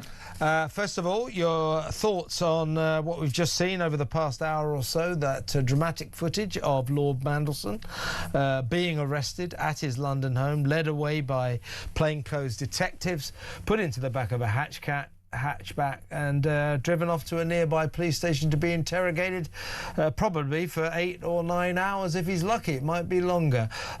Just before we discuss the implications of that, just you as a seasoned political watcher, Westminster type, your thoughts on that extraordinary sight? It is extraordinary, Kevin, because just 12 months ago, there was all the fanfare about Peter Mandelson being appointed R-Man in DC. There were all these photos in the Oval Office. And now look where we are 1 year on. It is an extraordinary end to a very long, very controversial political career. And I think that those footage will be relayed in the days and weeks ahead many, many times. Now, we must stress that we already know that Peter Mandelson's line on the charges or the allegations against him. He stands accused of misconduct in a public office, as in he passed allegedly secret government documents and a communique to his friend, the billionaire American paedophile Jeffrey Epstein. That's what he stands accused of. We know that his line is that he has done nothing illegal, nothing criminally wrong. That taken on board, his predicament, where he's fallen to now, does bring into question judgment on the part of the Labour Party, going back to the 1980s, really, but certainly Tony Blair, Gordon Brown, even Neil Kinnock, all of whom revered Peter Mandelson, promoted him to the very highest levels of government. He's held some very important offices of state, including, of course, ambassador to Washington. Looking back on that with the benefit of hindsight, they were all extremely lacking in good judgment about Peter Mandelson, weren't they? I certainly think there'll be a lot of people in the Labour Party making that argument today and in the months ahead. I think that the decision to bring him back has certainly proved to be one that has not paid off. And this afternoon, there was a big debate in Parliament, of course, on the humble address about documents relating to Mandelson and his discussions with the government around his appointment as US ambassador. I think this was only going to ensure they run and run. And that's going to be the next big thing. Whatever happens with this criminal investigation, we've also got that to look forward to next month. And I know that the Cabinet Office are working very hard to release those documents in a few weeks' time. And, I mean, Mandy and Andy, nice headline double act, isn't it? Tom Tugendhat, the Tory MP, former soldier, former shadow cabinet minister, I think, maybe a cabinet minister even. He is demanding that Parliament examines this, takes a look at what these two guys are accused of and consider whether or not it may be a treason issue. I mean, that is not a hysterical demand by Tugendhat. it is worth thinking about, isn't it? If you're selling the if what they're accused of is true, that they sold British secrets to a foreign businessman, that could be considered to be treason, couldn't it? Well, I think Tom Tugendhat has been a real sort of lead voice in the campaign to update the treason definition. That's something he pushed for very hard in government, in the Home Office. I'm not surprised that he's now raising sort of issues. As we know, we've got this investigation currently going, but I certainly think that Tom Tugendhat will be speaking from experience on this, and I'm sure that people will be using that word in a pejorative sense, if not a legal criminal sense, given the allegations about what's been going on behind the scenes. Exactly. Now, what happened today with Mandelson, just as last week with Andrew Mountbatten Windsor, it's shocking to see, but not, of course, unexpected. But now it has happened with Mandelson. It does bring into sharp focus the problems facing the Prime Minister. It will only tend to amplify the criticisms of him over appointing Mandelson to the key position of being our ambassador to Washington. He overrode advice. Even the intelligence services told him, don't appoint this man. Now we see Mandelson in this predicament today. It'll only make matters worse for the Prime Minister, won't it? I suspect so, yes. And of course, it means that the 6 o'clock news is now full of footage of that sensational arrest. I think many people expected something like this to happen, given, of course, what happened with Andrew last week. But it ensures that that's become the narrative. And another week when, after a brief recess, parliamentary recess, when I think some of the Number 10 were hoping the Prime Minister could get back on the front foot, start talking about some relative good economic news that's come out in the last sort of few days or so. Instead, we're once again discussing Peter Mandelson. A fate, I might point out, that 2 of both Keir Starmer's predecessors as Prime Minister both had to suffer, which is he always dominates the airwaves, and it's come back to bite this Prime Minister. Exactly. Yeah, I mean, they just keep appointing him against advice. I don't suppose they'll do that again, James. Very good to talk to you. Fantastic stuff. Thank you, James. James Heal there, Deputy Political Editor at The Spectator magazine, man who knows what he's talking about. Now, we're going to carry on with this story. This is huge, folks. Former Business Secretary, former New Labour architect, very high up in Westminster for generations, is under arrest, currently in a police cell being interrogated on suspicion of misconduct in a public office. Did he sell secrets, British secrets, to a foreign businessman? That is the question on the table. He denies he's done anything criminally wrong, but, oh my God, Peter Mandelson is in a police cell right now. Barely bears thinking about, doesn't it? Samara Gill next. Stay tuned.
UK. On DAB+, on your smart speaker, on your smart TV, and on your side. This is Talk.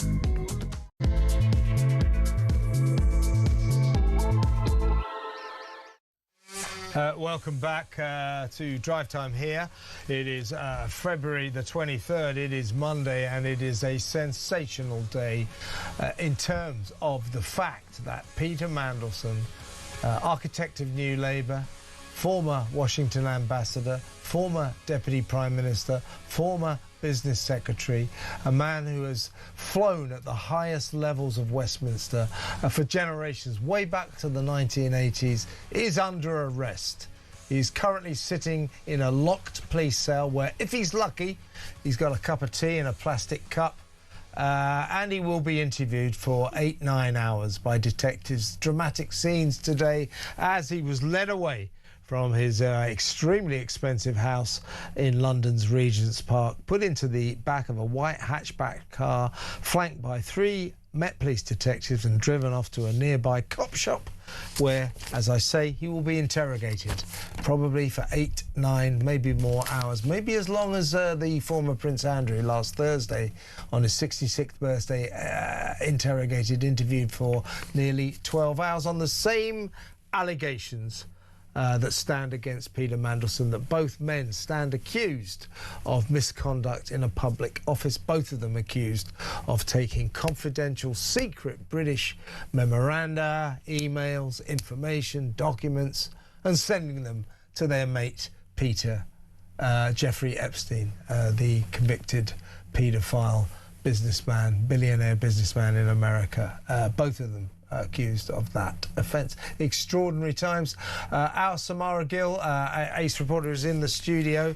It is just astonishing, isn't it, Samara? I mean, it's very similar to the Andrew stuff, because Andrew was obviously actually taken before him, which says a lot about the situation, but it is unprecedented. I mean, this man could still be sitting in Washington right now if it wasn't for the release of the Epstein files and people actually being held to account. I mean, the actual, what he's been arrested on suspicion of, that could lead to life imprisonment for someone like Mandelson. And as we were talking about just before we went on air, you know, this guy, he was the architect of New Labour. He really was the founding father of this Labour movement. He invented the name. Yeah, totally. I mean, we found ourselves, the country's found itself in an absolute cluster F because of, because of some of Mandelson's policies and the way that he conducted himself and the way that he sort of fashioned this ideological principle that the country needs to lead itself on. But unfortunately, people like Andrew, people like Peter Mandelson have been treating the country almost like a sort of purse for themselves for years, allegedly, as it seems, and just now they're being brought to account. I mean, it's almost too little too late, don't you think? Well, let's see what happens to Mandelson. Let's see what happens to Andrew Mountbatten Windsor. But the charges against Andrew Mountbatten Windsor are extremely serious. The charges, the allegations, he hasn't been charged, important to stress that, but it is alleged that he is guilty of misconduct in a public office insofar as he forwarded emails and documents and communique to Jeffrey Epstein, his paedophile mate, and so did Peter Mandelson, allegedly. Now, Peter Mandelson also stands accused, essentially, of, and he denies any wrongdoing, any criminal activity, but he stands accused really of using the Westminster system, using British politics to line his own pocket over the years, doesn't he? Well, don't you think for Labour that's always kind of the case? It just but it just seems, even with the deal with the Chagos Islands that Keir Starmer has brokered, it seems like there is, I mean, I'm just alleging here, but it seems like there's a lot of personal interests at play. It does seem for sure. You can see with Tony Blair and the fact that Ewan, his son, is just miraculously a billionaire because of said government contracts, that the Labour Party sees this country as some sort of way, as you said, to line their pockets and make sure that they get paid. And it's so interesting because it's so antithetical to the original Labour movement and what they stood for and what they wanted this country to be in. And I think we can see, I mean, I don't want to talk about the upcoming election too much, we're going down to Manchester for, but you can see with other parties like the Greens, they're coming in for that more working class vote and trying to make sure that they can grab it because Labour doesn't have it anymore. You can see with people like Mandelson that he's the personification of the establishment and all that is wrong with it. They don't see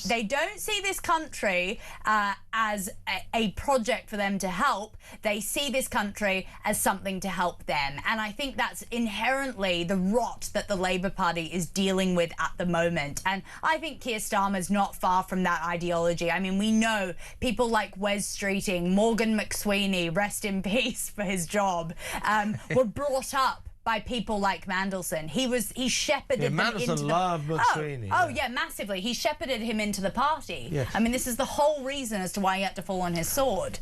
Now, critics say, and I would agree with this, that actually Mandelson is a poisonous little creep who has engendered a very murky atmosphere for many, many years in Westminster. Now, why has he prospered so much? Why has he done so well? And as well as the specific allegation against him, misconduct in a public office, what is emerging about this guy is, you know, he has done very nicely out of his life in Westminster. How is it that he's quite so fabulously wealthy? We're seeing him being driven away from his house in Regent's Park. Now, only the extremely wealthy can live in Regent's Park. That house is worth millions. How did he get all this money? I mean, he was on a very sort of, to many it would seem like a massive salary, you know, 93,000 for a long time, at times 190-something thousand, depending on his job position. But unfortunately, I think that he falls short of what people like Andrew Lowney talk about, which is this, you know, ultra-privileged and puncy type of lifestyle that him, Andrew, other aristocratic people live, where they're very asset rich and cash poor. I mean, in his sort of mind, his assets were his power and the graft that he had. I think he's got quite a lot of cash as well. I mean, to be fair, after his, you know, his political career actually in politics ended, before he was brought back to be ambassador in Washington. I mean, he did set up a consultancy, and sometimes these international political consultancies can be extremely lucrative. I think that's partly where he made his money. But there's this sort of feeling that that's what he used politics for, to feather his own nest. The idea that Peter Mandelson sat around worrying about the ethos of socialism and the Labour Party, the party for the working man. I must worry about the plight of the working man and working woman. I don't think he ever worried about anything except his own bank balance, do you? I completely agree, and I think it's an expose of actually Labour these days and what Labour has become as a party. It really does go to the fault lines of what is wrong here. I mean, when you look at some of the payments, as you said, I mean, you called this very early on. I've got to give you your flowers here, Kev. Thank you very much. No, but even I remember just sitting in the studio weeks ago and you saying, you know, he's got to pay for this. What are these payments of $75,000? I mean, the $75,000 payment that we saw in the Epstein files, in which he just said that he doesn't recall and he disputes it. I mean, earlier reports showing that he called Epstein his best pal in that birthday book. He then continued to engage with him after this conviction. I mean, this is information that Starmer allegedly had a long time before he appointed him. Yeah, well, let's just talk about that. Yeah. This is what he stands accused of. As I say, very important to stress, Peter Mandelson's line all the way along is that he has done nothing criminally wrong, that he has done nothing illegal. However, the Epstein files revealed that at first we were told, oh, look, Jeffrey Epstein transferred $25,000 into Peter Mandelson's bank account. Peter Mandelson's line on that was, "I have no recollection of that." Oh, Then really? we discover, oh no, he didn't do that allegedly once. He did it allegedly 3 times. Yeah. $75,000. So can Peter Mandelson not remember any of that? And why did Peter Mandelson, a senior politician who ought to have known better, sit by and let Jeffrey Epstein fund his partners, his gay partners' lifestyle? Jeffrey Epstein sending thousands and thousands of pounds for the financial benefit of Mandelson's romantic partner, his live-in partner. Why did he allow that to happen? Mandelson's judgment, if nothing else, was extremely poor, and people who appointed this guy to high positions, Tony Blair, Gordon Brown, Keir Starmer, their judgment in this respect was also extremely poor, wasn't it? I mean, what judgment, genuinely. This makes me just feel sick, to be honest. I mean, I've got no sympathy for Morgan McSweeney, but this is someone who was absolutely thrown under the bus by Keir Starmer. The fact that Keir Starmer is still in there after all that, after the person that he appointed to one of the highest sort of positions in the land, US ambassador, is still, Keir Starmer's still there after all this, just makes me feel like this man has absolutely no judgment at all. And, when you look at Mandelson's background, he was the grandson of a sort of former Labour Home and Foreign Secretary Herbert Morrison. This guy comes from 3 generations of Labour stalwarts. This is a massive sort of I mean, he's almost like sort of red-blooded in that way. Mr. Morrison would be very pleased to see his grandson right now, wouldn't he? Well, exactly. This is what I'm saying. Granddad, I'm just in a police cell at the moment. These are people that are running this country in some of the highest positions, that have almost been bred into these places of power and have never had to suffer the consequences for their sort of proclivities and for their positions of privilege that they've used and abused. Yeah, this is the establishment on trial, folks, as I keep saying. Just a last word, final word from you, Samara, if you will. We knew this arrest was coming, but the visuals, the optics on it, the actual watching of this dramatic scene as the former Deputy Prime Minister is arrested and stuck into the back of a car by a bunch of coppers. These optics, this situation does make the situation for Keir Starmer and questions about his judgment look even worse, doesn't it? His predicament, the Prime Minister's predicament, is made worse by what's happened to Mandelson in the last couple of hours.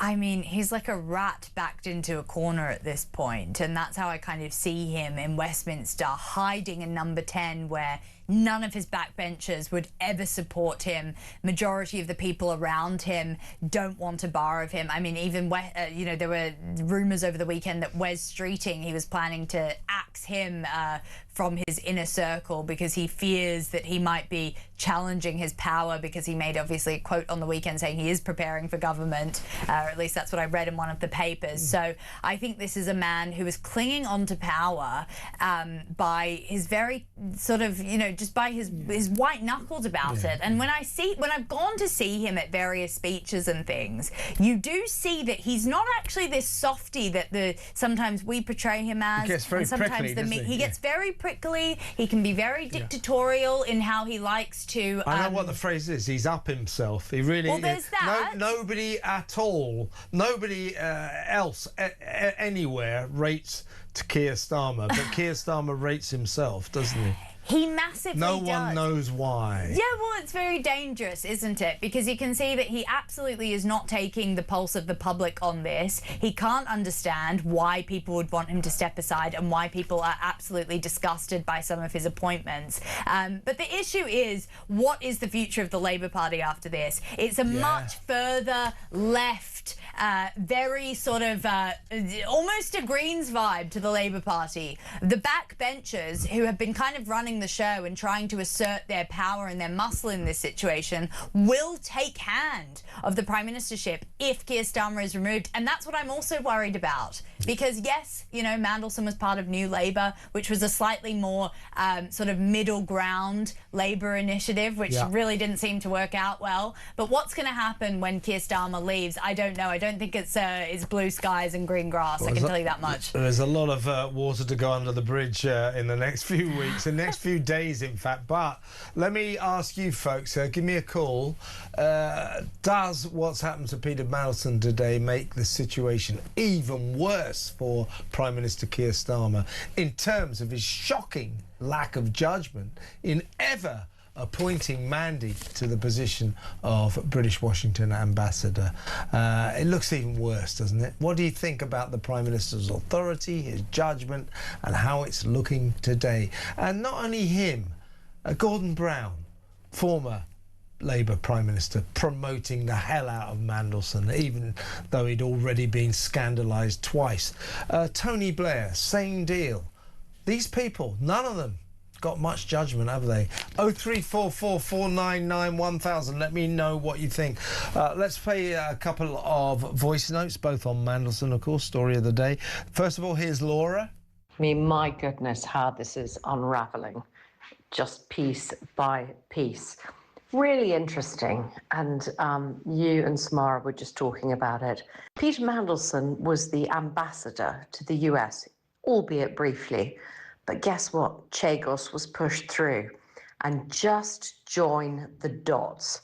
What a surprise. I mean, we have got to take this down. It is outrageous. Anyway, great show. Good point by Laura, that, you know, that Peter Mandelson, when he did get the gig, when he was our man in Washington, for the 6 months or so he did the job, his proudest achievement was to persuade Donald Trump to give us the thumbs up for the Chagos deal, a thumbs up, which is now a thumbs down. But that was Mandelson's big job, given to him by Starmer, persuade Trump to let us give away the Chagos Islands. You know, again, Mandelson, I think we need to look at what Mandelson was up to. Did he make any money out of this? Just asking the question, because Keir Starmer's best friend Philippe Sands made millions out of it, human rights lawyer. What do you think about that? 0344 499 1000. Another voice note. This is Martin on Mandelson. Mandelson thing's becoming a bit of drama in it. I think I know what he's going to do. We all know what he's going to do. He's going to sing like a canary when he gets in there, and he won't go down on his own if he's going down. I bet he does. I think that's probably a really good idea. Yeah, he probably is singing like a canary, you know, taking everyone down with him. Well, we don't know that. That's just a joke. But who knows what he's saying. It'll probably be, if you want my expert opinion, he'll be sitting there going, no comment, no comment, no comment, pleading the British equivalent of the American fifth with a lawyer present. So that's what I expect is happening, but I don't know. Maybe he's singing like a canary. 0344 499 1000. Let me know what you think. Peter Mandelson is under arrest in a police cell, locked up, being interrogated as we speak. Let's talk to Stephen in East Yorkshire. Hi, Stephen. Oh, good evening. Well, although it's really interesting, I noticed neither of them have been charged yet. So well, look, I'll tell you, Stephen. We don't know whether either Andy or Mandy will ever be charged, but if they do, it would shock me if the police did not reach a point where they felt able to charge them in less than about 6 months. We've got a long time to go on this. Well, do you not also think that if we've got the head of the CPS with his slippery fingers on the Chagos deal, there won't be an ulterior motive not to get a successful prosecution? Or the CPS... Well, you think the Chagos deal would come into play in terms of Peter Mandelson? Yeah, no, it's possible, yeah. Stephen. It's possible, absolutely. But I tell you, I genuinely think that both Mandelson and Andrew Mountbatten Windsor will be treated like anyone else. I don't think there'll be any two-tier justice for these two people. There's too much at stake. They will get no leniency from the authorities, I don't believe. Well, I worked with a reasonably senior police officer, and he once always said to me, he said, is it in the public interest And he's actually been on cases in the past where he said, we knew we had somebody, and the CPS had decided, because it wasn't in the public interest, to push it to its logical conclusion.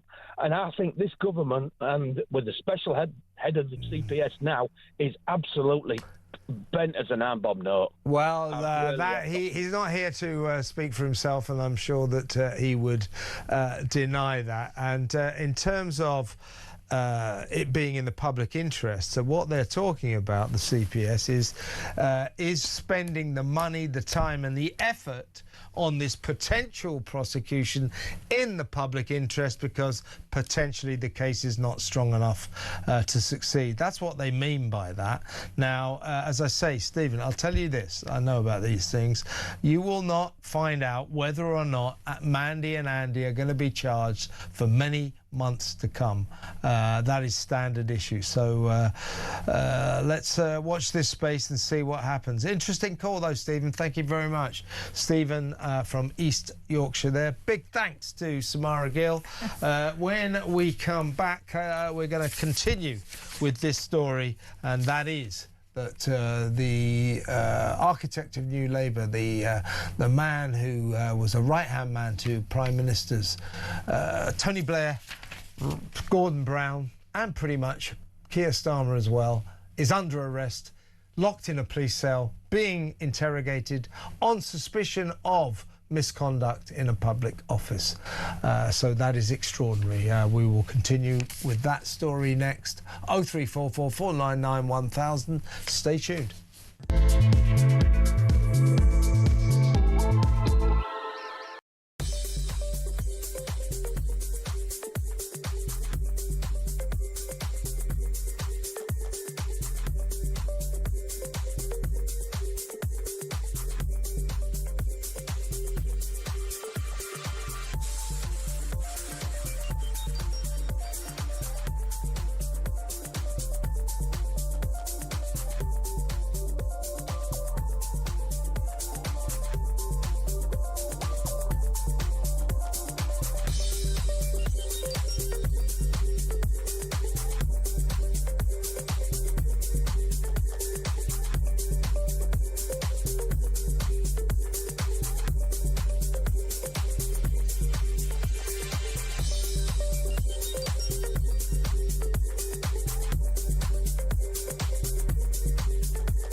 Welcome to Down the Local, the show that goes from pub to pub across the country, speaking to the punters about the subjects driving us all nuts at the moment. That's Rachel Reeves, Rachel Thieves, Rachel McCounts. I don't really know Meghan Markle. I know Meghan Markle's from Suits, that's about it. I don't know about anyone else, and I don't know where this is going. I have 0% beers, and I feel raising the flag, I think, is symptomatic of this desperation. Is public transport good value for money?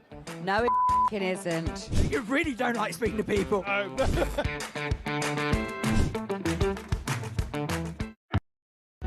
Across the UK, on DAB+, on your smart speaker, on your smart TV, and on your side. This is Talk. Welcome back. We are focusing on the big story of the day. Massive story. Peter Mandelson, Lord Mandelson, architect of New Labour, holder of some of the highest offices of state, former Washington ambassador, has been arrested by Met Police detectives on suspicion of misconduct in a public office.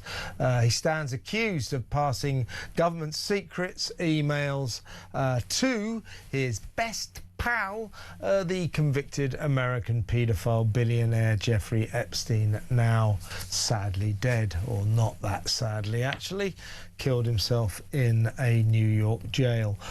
So that is why Peter Mandelson currently languishes locked in a police interrogation room.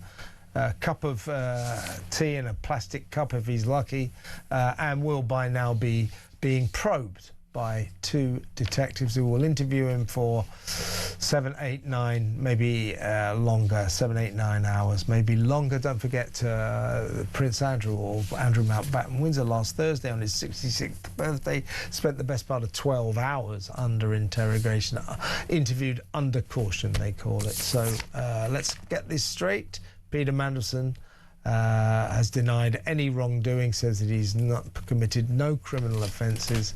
But the Met Police have arrested him for the criminal offence of misconduct in a public office. That is an offence that can carry a sentence as long as life. Life imprisonment is possible on that accusation.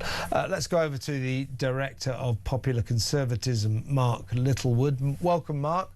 Hi, Kevin. Good to be with you. Good to have you on board. Well, just your overall headline thoughts on what we've seen. It's now an hour and a half or so ago when we saw this dramatic footage of Peter Mandelson, Lord Mandelson no less, being led from his home by 3 detectives, bundled into a hatchback and driven off to a cop shop, where he will currently be languishing under lock and key, being interrogated by coppers, probably for the next 8, 9, 10 hours. Just your thoughts about this sight, this spectacle that I think most of us thought we would never see. Yeah, well, it's not a great look, Kevin, is it, for the Labour Party, who only about 18 months ago, at the time of the general election, said that their principal proposition was they were going to clean up ethics and public life and public service and all of the rest of it and rid us of sleaze. It's not a very good imagery for that. You rightly say Peter Mandelson claims he's done nothing wrong. I think you are also right to say that our justice system moves at such a snail's pace now that it will probably be a long time before any charges are brought, if indeed they are, and then longer still before it gets into court. But this turns the spotlight again, doesn't it? This is my rough guess, Kevin, that the Labour government breathes a great sigh of relief when Andrew Mountbatten Windsor is the top of the news, and Andrew Mountbatten Windsor breathes a great sigh of relief along with the royal family when it's Peter Mandelson on the top of the news. But this is going to run and run, not just what happens to Mandelson from here, whether the police decide to bring charges, whether it goes to a trial, but also we're still waiting to hear about how the decision was made to appoint him US ambassador. There's a whole lot of information there that's got to go to I think it's in the hands of the Intelligence and Security Committee in the Houses of Parliament. So this is going to be long, slow and painful for all associated with the Labour Party. Peter Mandelson has been such an enormous figure in the Labour Party that sort of virtually anyone in a senior level knows him.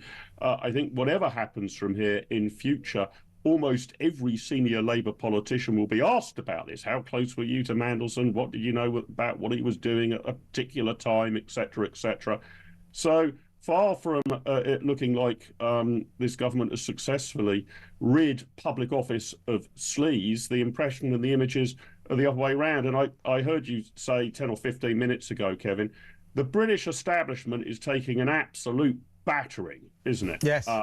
The royal family about time too. So I don't know how this will resolve itself. It looks utterly appalling for the Prime Minister. There is a wait and see thing. He does deny wrongdoing. Who knows whether it goes to charge and trial? But if it does, can you imagine? I mean, that really would be the trial of the century, given who would be having to give evidence here. That would be the sort of second trial of the century. The trial of the century would be, if it ever happens, Prince Andrew or the former Prince Andrew. But we've got 2 blockbuster cases on our hands here, Mandy and Andy. Handy for the headline writers, of course. But in terms, Keir Starmer, his judgment, in terms of the way we perceived it, was already in the toilet. I mean, his judgment in overruling advice, including from the intelligence services, and appointing Peter Mandelson to the key diplomatic role, our most important diplomat, the ambassador to the United States of America. His judgment in overruling all the advice against and going ahead with that appointment was already under extreme scrutiny. Now, the optics of what we've seen today will make that predicament even worse for the Prime Minister. This will only serve to sharpen up questions about this guy's judgment. And I think that appointing Mandelson to that role, ambassador to the United States of America, will prove to be the key mistake in many Keir Starmer mistakes. Yeah, very possibly true. And obviously, we wait to see and hear exactly what material and guidance was put to him by whom, and with what force and with what clarity. But the Prime Minister's explanation at the moment, has to be said, is utterly feeble. His claim is that Peter Mandelson misled him and lied to him. That's the Prime Minister's claim. But the point of the vetting process is to get to the bottom of that. You have a vetting process to find out things which aren't immediately volunteered by the person that you're considering for an appointment. It's the job of the people conducting that process to dig behind what might be a nice smile and some weasel words from the candidate, in this case for an ambassadorial position. And all Starmer's been able to say about Mandelson so far is that Mandelson misled him. Well, that's not good enough. The deep vetting for a role like this should have turned up substantial evidence that should have stayed the Prime Minister's hand before he signed off on this appointment. He's going to have one hell of an explanation. And going back to my earlier remarks, Kevin, this guy could not have been clearer, our Prime Minister, that there was going to be a clean broom, a clean sweep through Whitehall and Westminster, and a whole new code of ethics. No wrongdoing would happen. The sleazy Tories have been got rid of. Look where we are 18 months later. Total disaster for his government. Just a quick word. Of course, Keir Starmer's judgment is under the microscope, quite rightly. But let's not exonerate Tony Blair and Gordon Brown, former Labour Prime Ministers, who, venerated this guy. They thought Mandelson was marvellous. Now, his nickname was the Prince of Darkness. He was well known to be a poisonous little creep who spread venom everywhere he went. So why didn't Blair and Brown realise that promoting this guy to the highest offices of state was never a good idea, particularly as he kept getting involved in terrible scandals and they kept ignoring them and reappointing him? I've got some serious questions to answer, both Blair and Brown, haven't they? Absolutely. And, it raises the question of how many second chances does anybody deserve in public life? Perhaps one, but Peter Mandelson's got more lives than a cat, it seems. It seems to me extraordinary that he returned not once but twice to extremely important roles in public life, as you've mentioned earlier, effectively Deputy Prime Minister to Gordon Brown, and then our most important diplomatic appointment on planet Earth. This isn't just a job advising the Labour Party press office from the sidelines.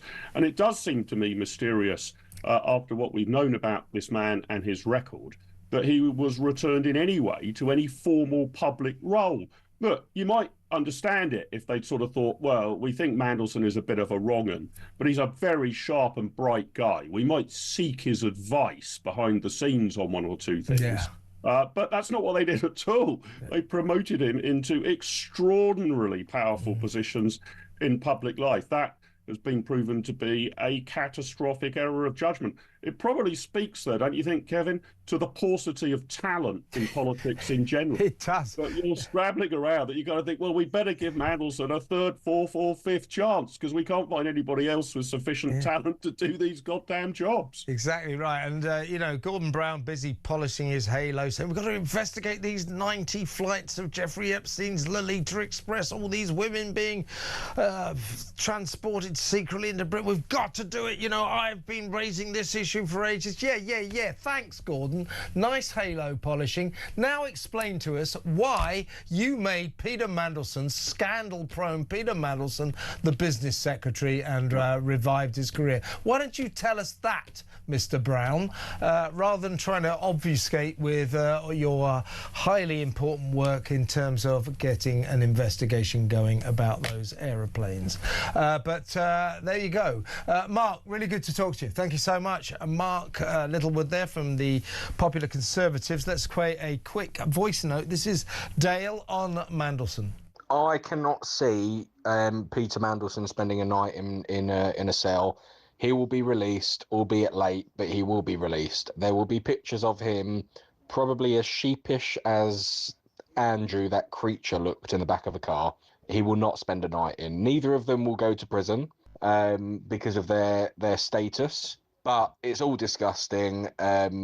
What should happen is his lordship should be removed. And I really hope there's some PMQs this week because that will be interesting to say the least. I agree with you, Dale. I don't think Mandelson will spend the night in jail. They may not release until about 1 a.m. or something like that, but I think he will be taken home in due course. In terms of going forward, whether or not he or Prince Andrew, former Prince Andrew, end up in jail, that is speculative because they haven't even been charged yet, and both men deny all wrongdoing. So that's in the future. That's something else to see. To keep an eye on to see what happens as events evolve. Right, let's go to another voice note. This is Adam again on Mr. Mandelson. I just, on an evening run there, put talk on while I'm running along, and it's just something you said. It's like a movie, isn't it? When you think Peter Mandelson held one of the highest positions in government, has been arrested, and then you hear the Prince Andrew story, and you kind of, you think, this is something that they would do in a movie, and yet you think with this grooming gang story, where is that going to go? Honestly, it's crazy. Anyway, mate, great show. It's a good point by Adam. I mean, these are, as I'm trying to stress, what we saw last Thursday, the arrest of the King's brother, and what we've seen today, the arrest of this kind of political guru, this man who has flown at the highest levels of our political scene since the 1980s. These two arrests, Andy and Mandy, are just extraordinary spectacles, absolutely astonishing, something we never thought we would see. And yet we've seen it, and that must mean something. I think it's a sea change for the establishment. I think the establishment will never be the same, and as far as I'm concerned, if the establishment is annihilated, if that system of, went to the right school, yes, his father's someone is rather big in the Foreign Office, Oxford, Cambridge, public school, Eton, Harrow, straight into the Foreign Office and all that kind of stuff, SPADs, MPs, the highest, yeah. If that system falls apart at the seams, join me in the pub. I'll be buying the champagne. About bloody time as far as I'm concerned. When we come back, let's find out what's going to be in the pages of Britain's most popular newspaper, The Sun, tomorrow. I suspect that Lord Mandelson may be playing a part in the laying out of the pages on The Sun right now. Let's talk about that next. Stay tuned.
across the UK. On DAB+, on your smart speaker, on your smart TV, and on your side. This is Talk. Welcome back. This is the point in the show where I try to work out, or I try to find out for you, for everybody, what will be on the front page of The Sun and in the Sun newspaper tomorrow. As I speak right now, that seems to be a bit of a futile enterprise because I think I can guess it. I mean, you know, it's been a while since I worked on The Sun, a few decades, but I think I know enough to know that Peter Mandelson might feature in their thinking tomorrow. Welcome to Night News Editor at The Sun, John Lucas. I'm right, aren't you, Mandy? Evening. Well, yeah, I mean, it will be Mandy. I don't know what the headline will be. Yeah. I was watching them put the front page together before coming up, and there were a few options in the work. I mean, it was going to be until about an hour and a half ago. Yeah. We have a story on Andy, again, obviously related to the Epstein files, but Peter Mandelson very publicly being taken into custody today outside his property in Camden. Now, you know, that property in itself features in the Epstein files because Peter Mandelson was allegedly seeking financial advice because about it's how an to, expensive house. It's about £8 million, and it's you know, that features in the Epstein files, and it sort of illustrates how close Peter Mandelson. So he was Jeffrey asking Epstein, "Oh, you know, this is tough to pay for." Well, he was saying it's very expensive. I mean, how do I go about borrowing this kind of money? And Epstein was saying, "Well, look, mate, it's up to you." But you know, lots and lots of communications between the pair. That's fascinating. I think you sort of have to couch everything with allegedly a bit now, but I mean, look, it's all out there in the public domain, and if we can sort of look back a bit at what some of these emails between Epstein and Mandelson have said.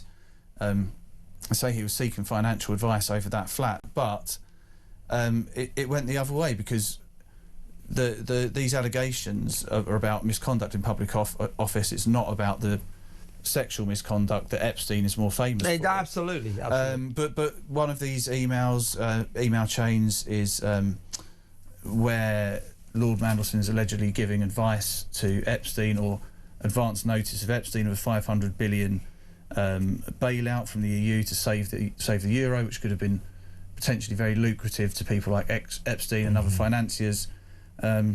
Also, allegedly, Epstein had made $75,000 in payments to Mandelson. Three different payments, plus a £10,000 payment to Mandelson's partner, Ronaldo. And there was talk as well about financing a property in Rio. And this is just the information that we as journalists and the public as well, everybody can go and pore over these documents. 3 million of them are found, so we don't know what the police, what the authorities may also be privy to, but to make an arrest like this, it's very similar to Andrew. They're going to feel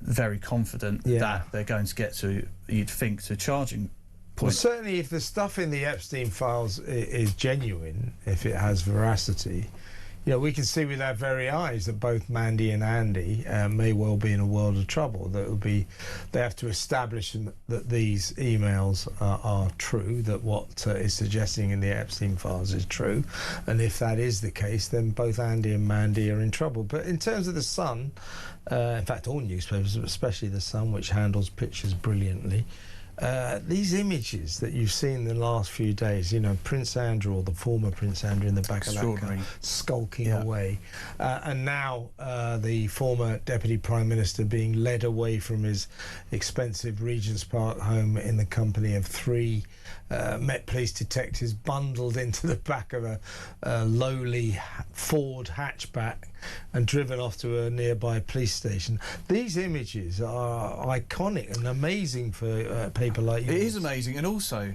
you sort of have this in America. You get this sort of public justice where the perp walk. We don't often see it here. The police will go about the business, but we have with these, which is quite extraordinary, and it sort of highlights the fact that you know, there's lots and lots of alleged bad guys and wrongdoing in those Epstein files, and the British police are it appears that we're taking action. Where in the US, you know, it's evidence that not much is happening. Yeah, in America, they seem to have decided in terms of the Epstein file to protect the rich and famous, except for one British woman, Ghislaine Maxwell. Over here, to be fair to our authorities, they do seem to be acting dynamically on this, with the arrest last week of Andrew Mountbatten Windsor and now Lord Peter Mandelson. Extraordinary times, John. Extraordinary times. I can't wait for The Sun tomorrow. Thanks for coming in. That's John Lucas, Night News Editor of The Sun. Next up, we're going to finish the show in the excellent company of Kinsey Schofield, our royal expert over on the West Coast. So a few words from her next. Stay tuned.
Welcome to Down the Local, the show that goes from pub to pub across the country, speaking to the punters about the subjects driving us all nuts at the moment. That's Rachel Reeves, Rachel Thieves, Rachel McCounts. I don't really know Meghan Markle. I know Meghan Markle's from Suits, and that's about it. I don't know about anyone else, and I don't know where this is going. I have 0% beers, and I feel Raising the flag, I think, is symptomatic of its desperation. Is public transport good value for money?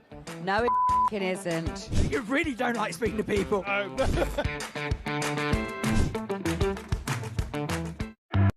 Across the UK, on DAB+, on your smart speaker, on your smart TV, and on your side. This is Talk. Welcome back. In 15 minutes or so after the 7 o'clock news, you will be joined by the great Peter Cardwell, who's doing the 7 to 10 p.m. show this week, the Political Asylum, my old show. So Peter Cardwell in just a few moments. Because of what's happened, very sadly, we've had to squeeze her into a few minutes, but I've still got her on anyway. I'm really pleased to welcome to the show the host of Kinsey Schofield Unfiltered, Kinsey Schofield. Kinsey, yeah, sorry we've had to brief down your appearance because we've got big events going on. Peter Mandelson, our former deputy... Tidy Whitey got arrested. So he got the Prince Andrew treatment today. He's been arrested. But let's go back to Andrew. Extraordinary times last night when Prince William, the Prince of Wales, arrived with the Princess of Wales at the BAFTA Awards, the Showbiz Awards, and told everyone that he didn't really want to watch Hamlet, the hit movie, the award-winning movie, because you needed to be in a calm state of mind to watch that film. And he said, and I am not in a calm state. That was a window, a little peek behind the closed doors of Buckingham Palace. They're in a real mess about what's going on with Prince Andrew, aren't they? They are, but it's been a horrible 6 years for the British royal family. Harry and Meghan left in 2020, accused them of racism, and created chaos surrounding the family. Prince Philip dies, Queen Elizabeth dies, the King has cancer, Catherine has cancer, and now Andrew's putting them through this. So I'd say that has every right to not be in a calm state. The guy can't catch a break. Exactly right. Now, I've been looking at the King over the past few days since the arrest of his brother, Andrew Mountbatten Windsor, and the King doesn't look well. I think we know he's battling cancer. We think pretty successfully. We hope and pray pretty successfully. But I think this crisis, this escalating crisis surrounding his brother, is taking a terrible toll on Charles. It's not just you. The Prince and Princess of Wales are concerned for his health with all of this new pressure on him. And I mean, it's pressure from people like me who go on TV and say, we want to hear from you. And I understand legally why we can't hear from him, because it could, you know, ruin any sort of case that could potentially be brought against Andrew if the king were to speak publicly. But no, I feel a lot of sympathy for him. And I told you last week, there were the reports over the weekend that a person sent an email to the king's attorneys in 2019. But this is a man that doesn't carry a cellular telephone. You know, I need to know for a fact that he witnessed, he read that email himself. But I have a hard time believing that he saw that email, knowing that he doesn't even carry a cell phone and it's 2026 today. I'll tell you, I'm going to be honest here, Kinsey. I have a hard time believing that His Majesty the King and the Prince of Wales, as he was then, didn't know anything about this £12 million that was given to Andrew to hand to Virginia Giuffre to keep her quiet, to stop her going to a civil court in New York. I'm sure he knew about it, but I believe him when he says then he's got problems. To it. If he knew about it, he's got big problems. He's got you big and I problems. knew about it. How would we? We all knew about it. Yeah, but what did he know about what his brother was up to? People believe if Andrew is telling his family this is extortion, she's lying, and you have these old gray suits, these old courtiers going, the Platinum Jubilee is especially important. We just need to shut this down. You know, that's not. Yeah, well, that's not a good enough excuse. That is a terrible excuse for paying hush money to Virginia Giuffre. It might overshadow the Queen's Jubilee celebrations. Well, that is a terrible excuse. The king is in a lot of trouble here, but I feel terrible sympathy for him, great sympathy for him, because he's clearly not well, and I think it's really, really sad that, given his health predicament, his battle against cancer, he's having to go through this awful crisis caused by his awful brother. It's a disgrace, it really is. To hell with Andrew, to hell with him. But Prince Harry, we hear, over in your part of the world, is very frustrated by this unfolding situation surrounding Andrew, because he feels he's being compared to Andrew, because both Andrew and Harry are, of course, the pariahs of the royal family. So apparently Harry, in his time-honoured fashion, is seeing this crisis for the royal family in Britain as a crisis for him. It's how it affects him. He's worried that people are comparing him to Andrew. Wind your neck in, Harry. This isn't about you, right? And can you guess what outlet this information was given to? People magazine. People magazine. Yeah.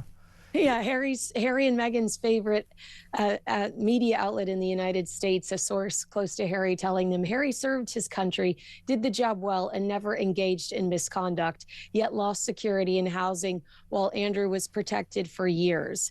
You know, Harry is not completely clean. He's not completely innocent. He embarrassed the British royal family on multiple occasions, falling out of nightclubs, swinging at photographers, racial, he's made several racist comments, some on camera, wore a Nazi costume. But also, I'd say here is a fair comparison, Kevin. Harry and Meghan need to be more careful about the company they keep. Lily's godfather, Tyler Perry, facing 2 separate civil lawsuits from actors alleging sexual assault, battery, misconduct. He says he's innocent. Chrissy Teigen, horrible digital footprint for harassing children online, telling a young girl to off herself. Meghan's friend Whitney Wolfe Herd, you can read about it in the Daily Mail and the New York Post, recently exposed for using the N-word. If the Epstein fallout should teach Harry anything, it's that your circle reflects your character. It is amazing, isn't it, though? I mean, this is one royal scandal that does not affect Harry. It's nothing to do with him. And you're quite right. When we read anything in People magazine, you know that is the favoured outlet for Harry and Meghan, the gruesome twosome, to let people know where they stand on anything. They're always using People magazine, and now basically Harry is clearly letting People magazine know that, you know, why is everybody comparing me to Andrew? I'm nothing like it. But as I say, it's incredible to me how Prince Harry can look at what's happening to the royal family over here, Andrew especially, and think it's all about him.